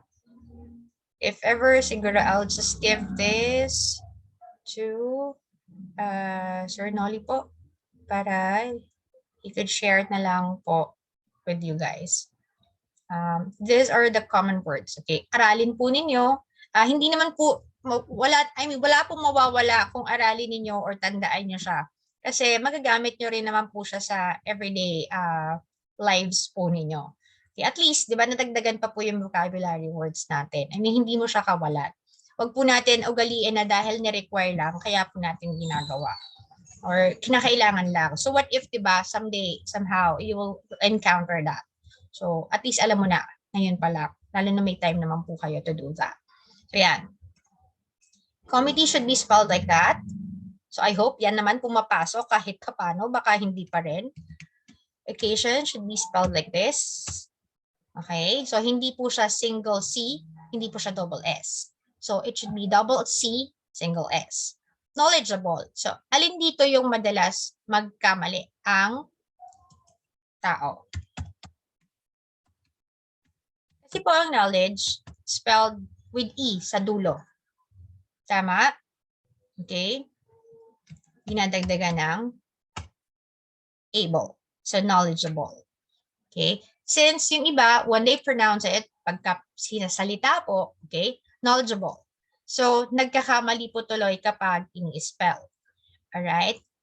Then, this one, acknowledge, kasi ito pa yung iba. If they would, rely on the spelling of acknowledge,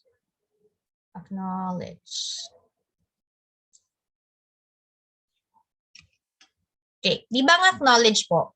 Ayan, acknowledge, right?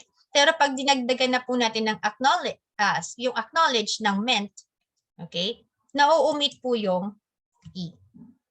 Like this.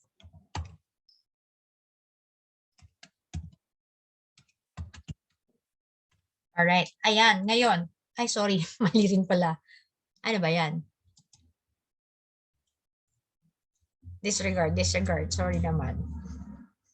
Nagkamali ng pindot.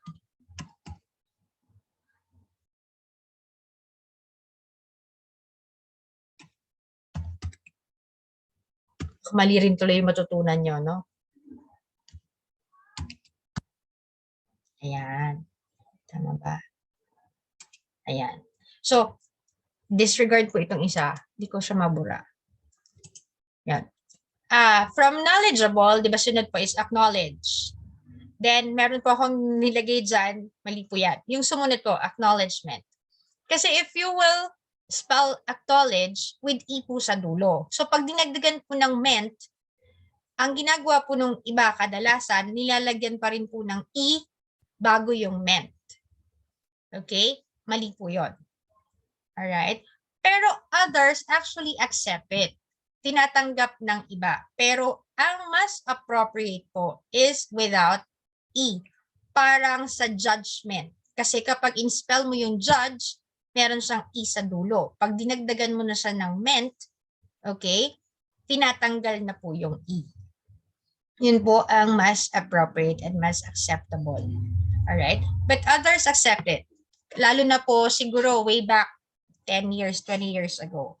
Pero now, it should be without ina kapag nilagyan na po ng men. So yan, commonly misspelled words. And then, kapag pinaspell sa inyo, okay, this one, yung, sige po. Somebody, read nga po.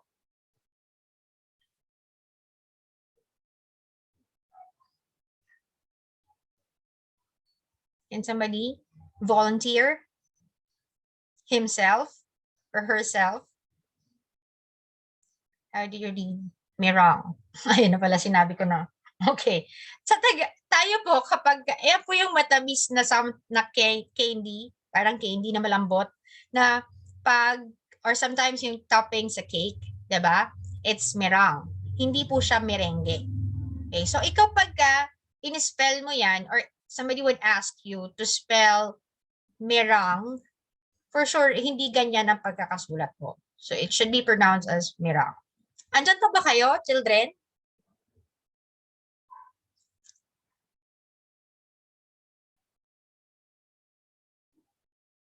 Alright, so ayan. Thank you naman. Salamat sa sagot. Kala ko wala na akong kausap. So ayun, meringue. Although spelling niya is parang merengue nga.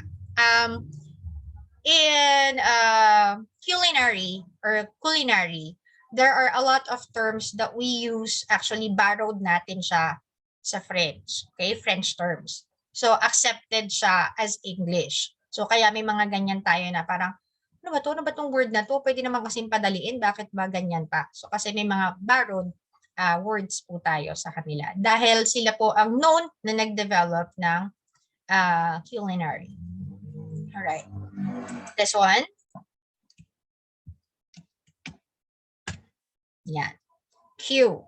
Okay? Meron kasing banana Q. May nag-i-spelling ng Q na ganito. Bili na po kayong banana Q. Hindi. So, the spelling of Q is the first one, yung mahaba. Q-U-E-U-E. Okay? Yan, madalas magkamali ng spelling dyan. Ano ba ibig sabihin ng Q? Banana Q.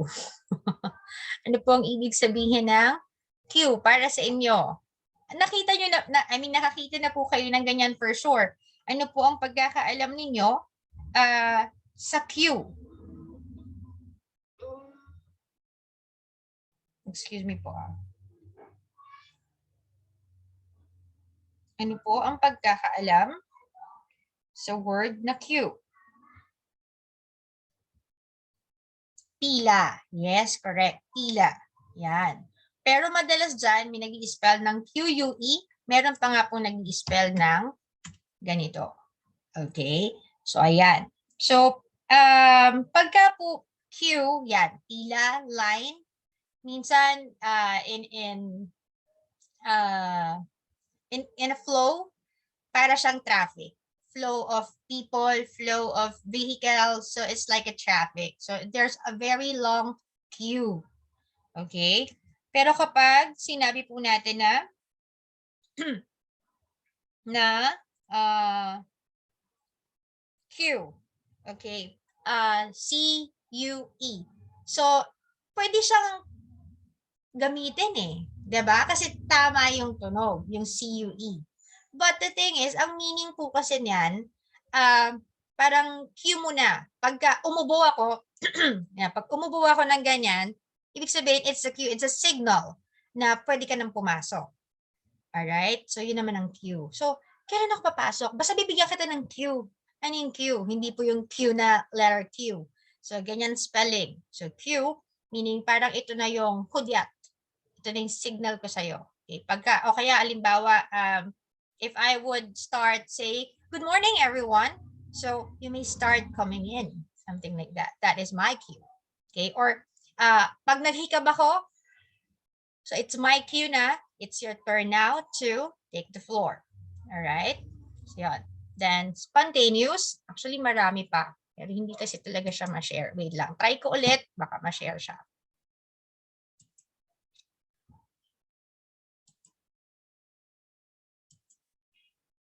Kasi mukhang okay naman yung connection. Hindi naman ako naglalag. Ako parang ayaw pa rin.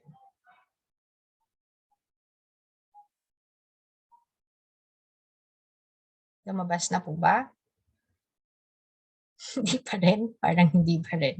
Ayaw niyang makisama. Anyways, so ayan.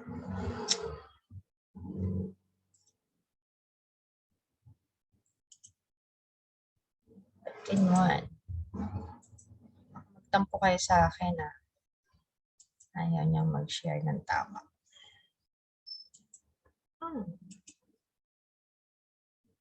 Yan. Anyway, so ayan po. Actually, marami yan.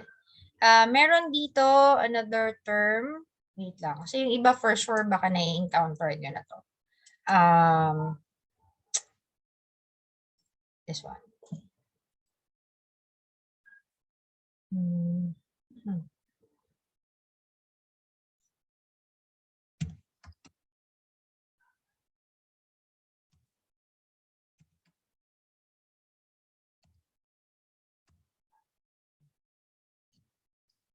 Para sure bago ko i-send.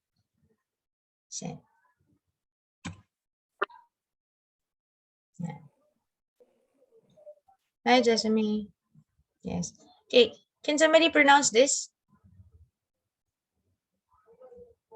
Volunteer? Who would like to pronounce?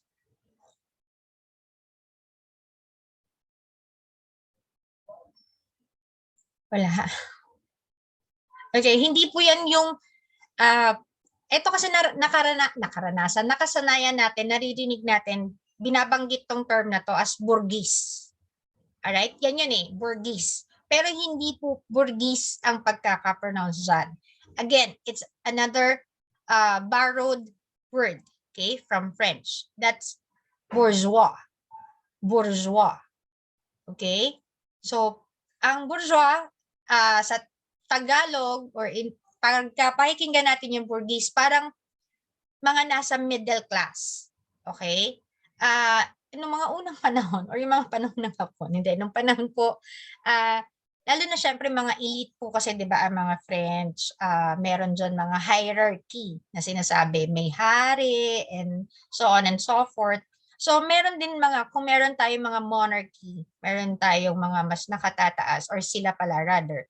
So meron pong mga tao na belong sa middle class. So they call it bourgeois, hindi po burgis. Pero tayo, dahil Pinoy tayo, pag nakita natin yan, binasa natin siya, burgis ang datingan. Parang, wow, burgis. Parang gano'n. Ang tingin pa nga natin is antikas ng dating or ang gandang painggan. So actually, middle class family or middle class in the society. Okay, ayun siya. So marami pa yan siya dito, children, pero ayan, sorry naman. So, ano pa ba? Ito, madali rin po.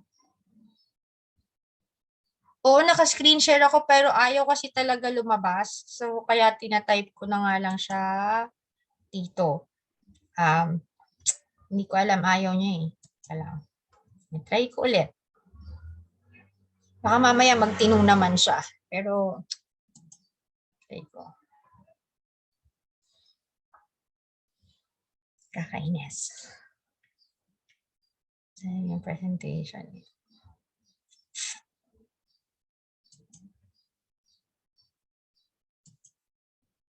One more. I'll try again one more. It has something to do with my net connection, I think. If I would try to leave the meeting for a while, for a moment, wait. Siguro baka, ayun.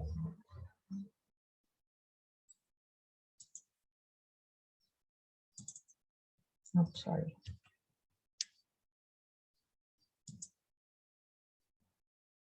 And then I'll come back. Wait lang po.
use in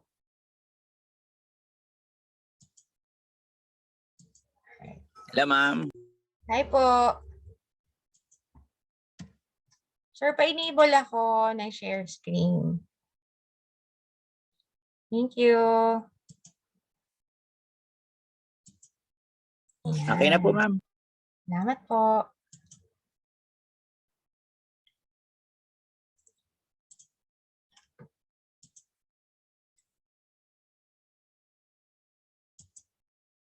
Yan po, nakikita na, children? Yan, nakita ko. Participants can now see your application. So, I guess nakikita. Yan, sana wag nang mawala. Teka lang ha, barahin ko lang to. Sinachat ko dito. Alright. So, ayan. Ayan po yung mga words na sinabi ko kanina. You may now, take a screenshot of that. So, pag-aralan nyo on your own, try to see the meaning of those words. It would be a plus factor for you. So, hindi ka lugi dyan kung pag-aralan mo yan. Kasi, ginagamit naman natin yan in our everyday lives. Okay? You could also share to your loved ones, di ba? Ito, madalas magkamali po tayo dyan sa spelling ng receipt. Okay? Receive as well. Achieve. Yan po mga may magkatabing E and I.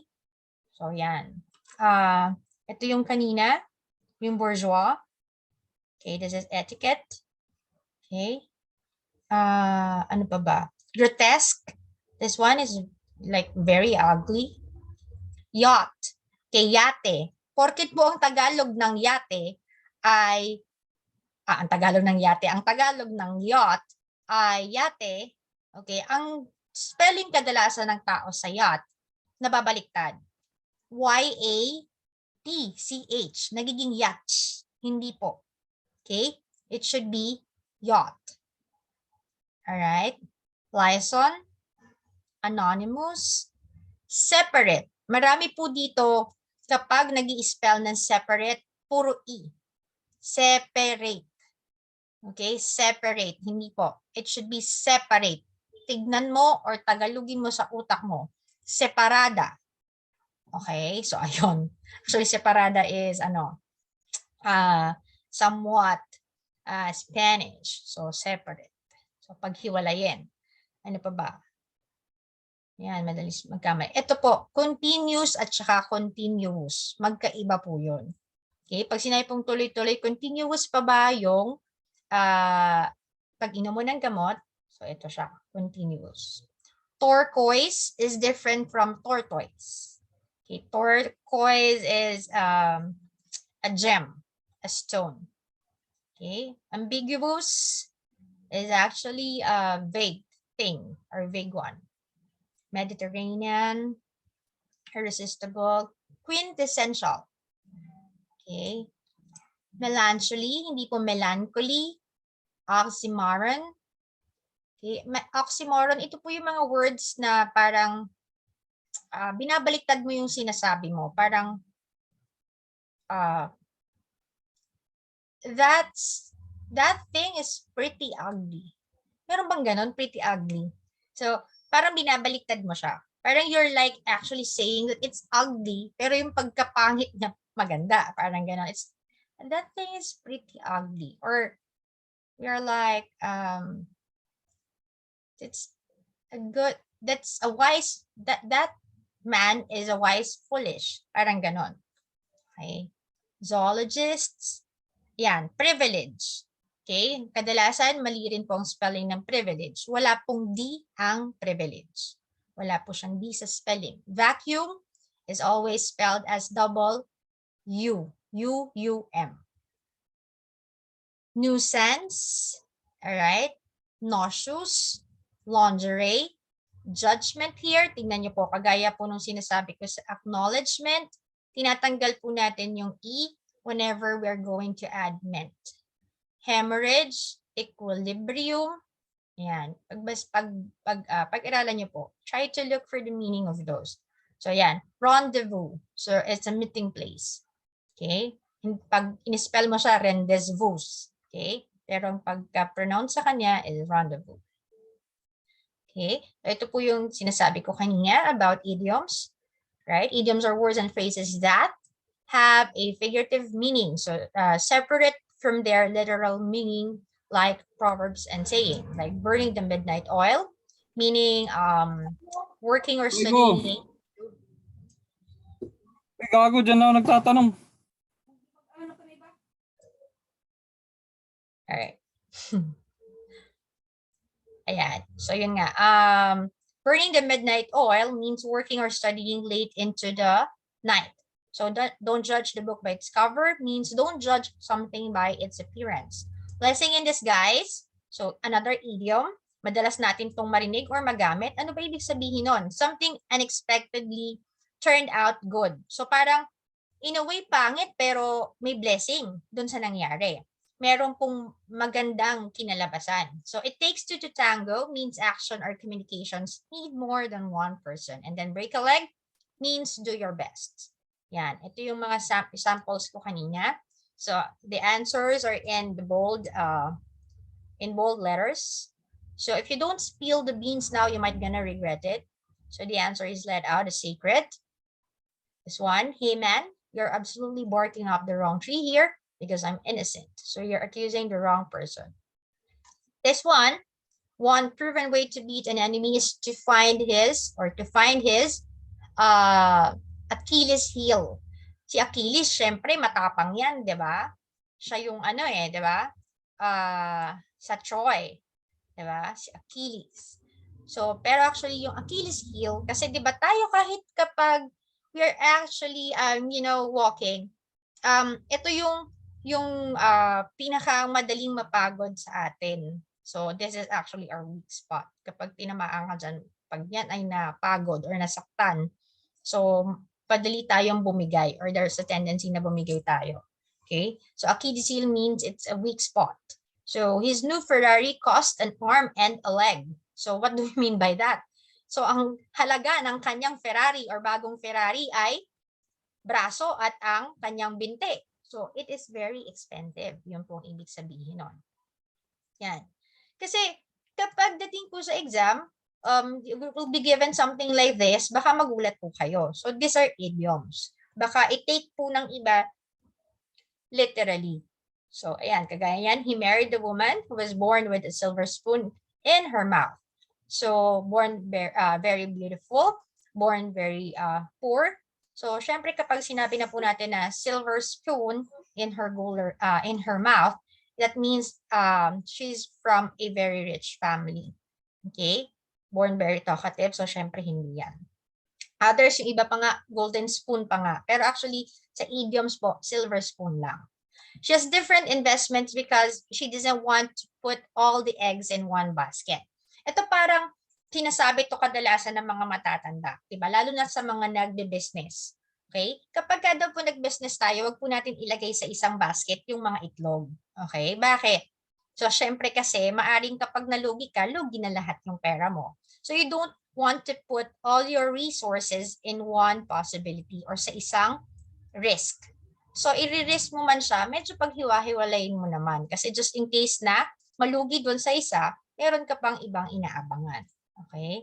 Wala po siyang kinalaman sa pagluluto. Okay? Hindi rin naman po siya totally bankrupt. Okay? But there's an answer there. Ito po yung sinasabi ko rin kanina na sometimes you would be able to see in an option or in options given yung none of the above or all of the above. Others kasi are tired of thinking, so ayan, sasagutin na lang nila none of the above. Okay?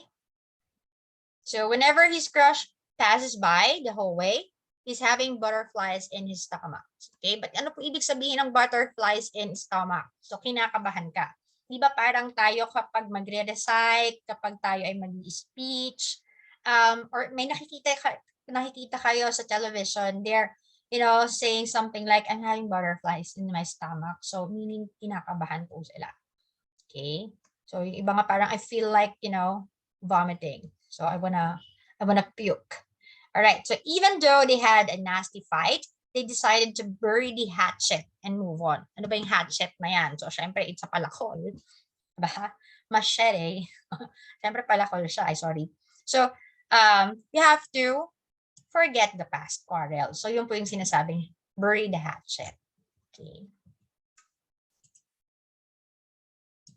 And then my father always reminds us, don't count your chickens before the eggs have hatched. So ito, parang ako, madalas ko ito sinasabi na pag nagkukwentuhan kami mga magkakaibigan, hindi pa nga napipisa yung itlog eh. Binibilang mo na kaagad yung sisi or binibilang mo na kaagad yung manok. Kasi ako, kasanayan ko naman yon naririnig sa, syempre, mas mga ninuno ko, no, na sinasabi nila, hindi pa nga napipisa ang itlog eh. Binibilang mo na kagad yung manok.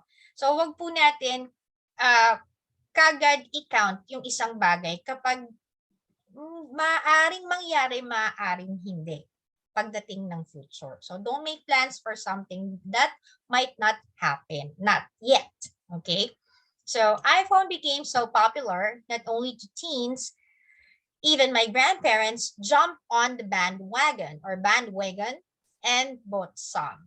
Okay? So, meaning kapag sinabi pong tumalon sa bandwagon or bandwagon, okay, meaning sumali sila or naki-join in sila or naki-blend in sila sa kung ano man yung meron, yung new trend. Okay? So, ayun siya. And that's it for the spellings and idioms and yung mga meanings nila. Ito rin po yung mga common na maaari natin ma-encounter. So, ayan. Again, so ito, binigay ko po sa inyo itong mga words na to. Pag-aralan, mangilan-ngilan lang yan. Kung hindi man lumabas yan, children, it's okay. Kasi gain mo pa rin yon. Okay?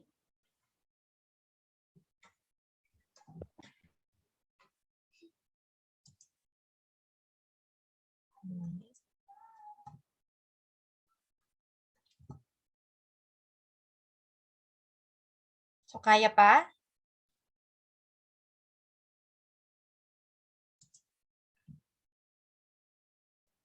Kaya pa ba?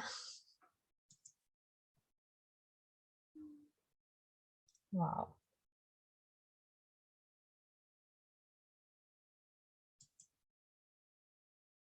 Hindi na kayo sumasagot. Nandiyan pa ba kayo?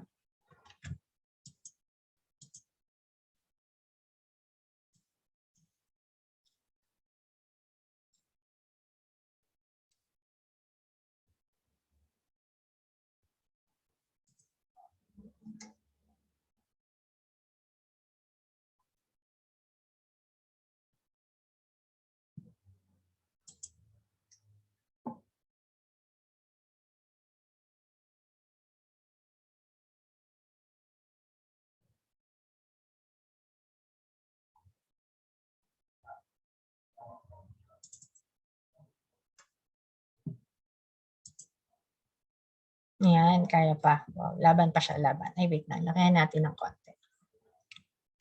Hindi pala na siya ang nakaban.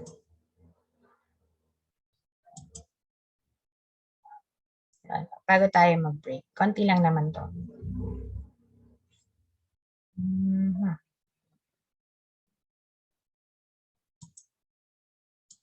Okay. So, okay, children. Ay, wala pa pala. Hindi ko pala na-share. Wait lang. Check ko lang po.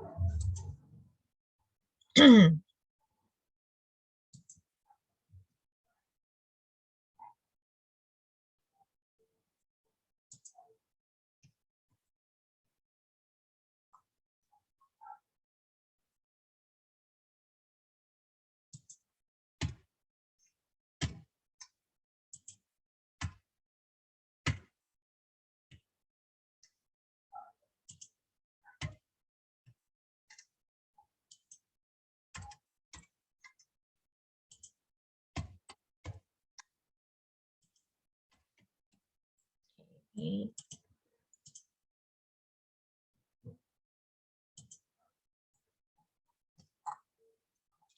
Very short lang to.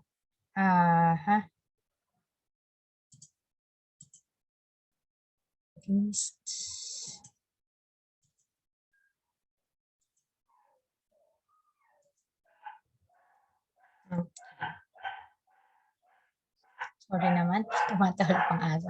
Nakita po? Yes po. Alright? So, yun. At least, diba, hindi tayo nag-static na naman. So, may mga lumalabas po sa exam na word analogy. Okay? Dito po, you have to be careful in, looking at looking at those words if what it meant, what exactly is asking for. Parang, kasi, ang dami po nung mga options, siguro 4 or 5 yan. Tapos, meron pong given dito sa taas, isa lang. Then, yung isa, pumahanap po siya ng kapares. Okay? Like for this one, puno aso. Sorry. So, here, we're familiar with Bible, all right? So, Bible is actually a book of scriptures, diba? Then, what is Roman Catholic? Roman Catholic po is a religion. So, I'm sure familiar din po tayo sa Quran. Lalo na po, we have Muslim brothers here, okay, and sisters. So, Quran is also a book that is like Bible to Muslim. Pero, are Muslims, diba? Pero, di ba dito, book, this is religion. So, more likely, what are we looking for here? So, we're looking for another religion. So, ano po ba ang religion na gumagamit ng Quran? It is Islam. Islam. Thank you, Ms. Sesame. Yes, so Islam siya. So, kailangan mo siyang i-analyze. So, ano nga ba? Ano ba hinahanap nito? Si Allah ba?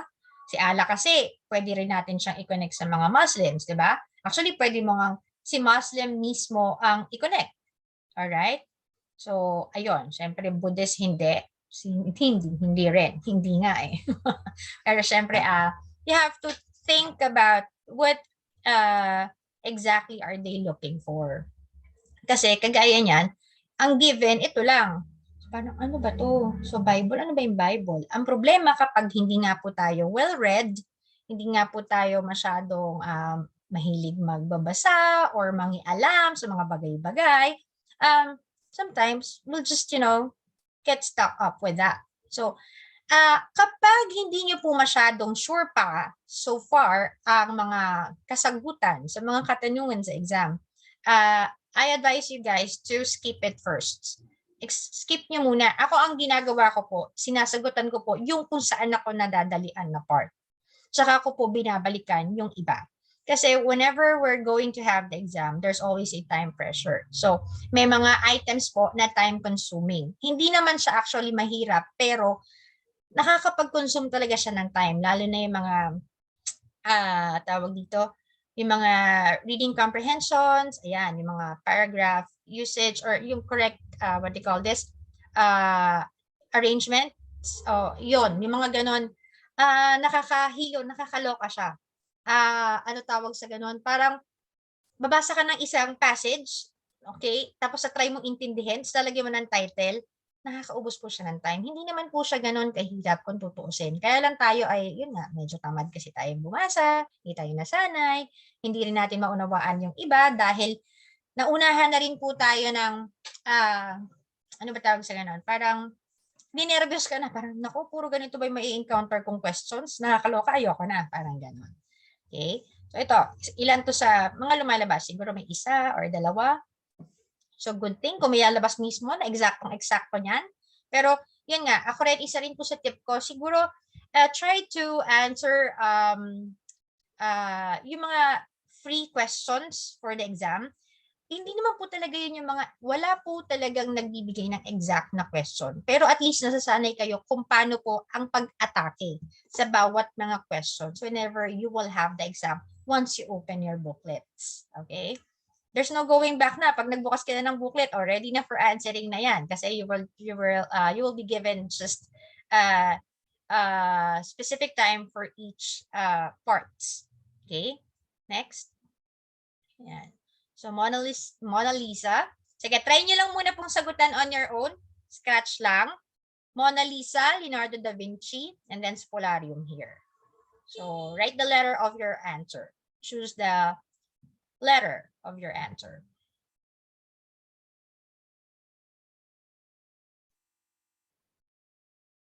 Okay.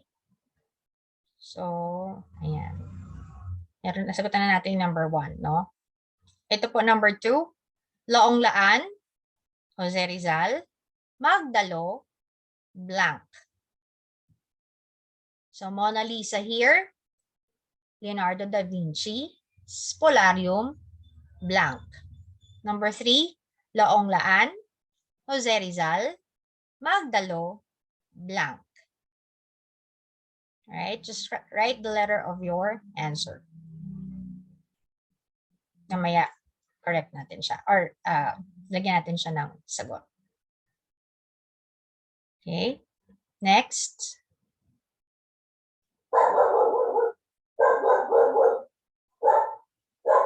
Number 4, The Prince, Niccolo Machiavelli, The Leviathan. Okay, blank. The Prince, Niccolo Machiavelli, The Leviathan. Blank. Letters lang po. May iba siyang pili lang ng pili, no? Sagot lang ng sagot. Next na po, pwede ko na pong sunod. So we could have our break.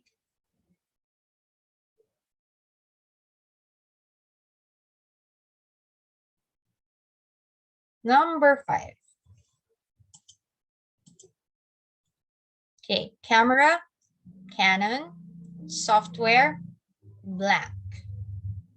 Camera, Canon, software, blank.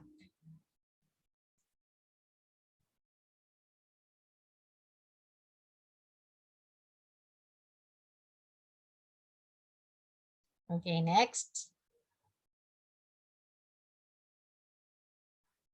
Okay, modest, humble, bland, blank. Modest, humble, bland, bland. Ako nung nakita ko nung type ng exam na ganyan, anong gusto ko maduwal.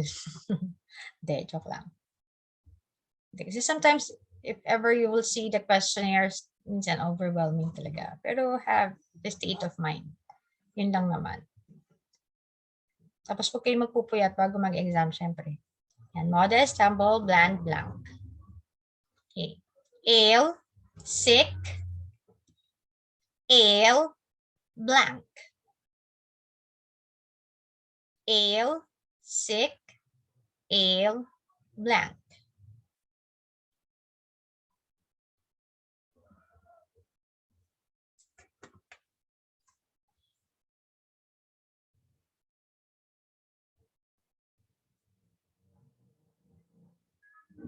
Next po. Analects, Confucius, Oedipus the King, blank. Analects, Confucius, Oedipus the King, okay, blank.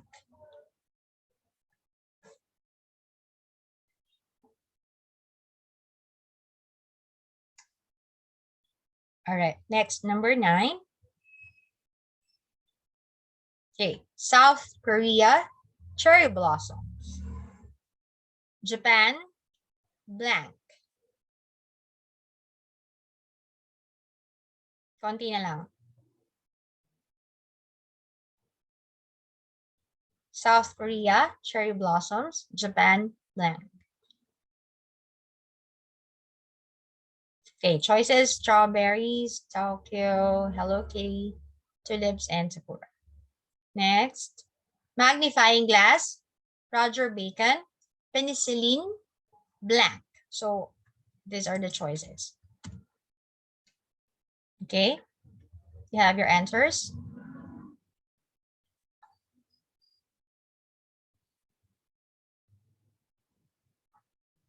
You have your answers po?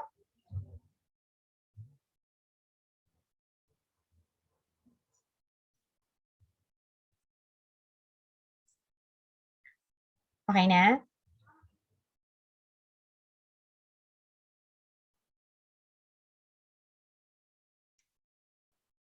Alright. So, balikan natin later ito for the answers. Okay? So, yun po. Let's have a break first. Sir Nolly, hinsan ka po ba?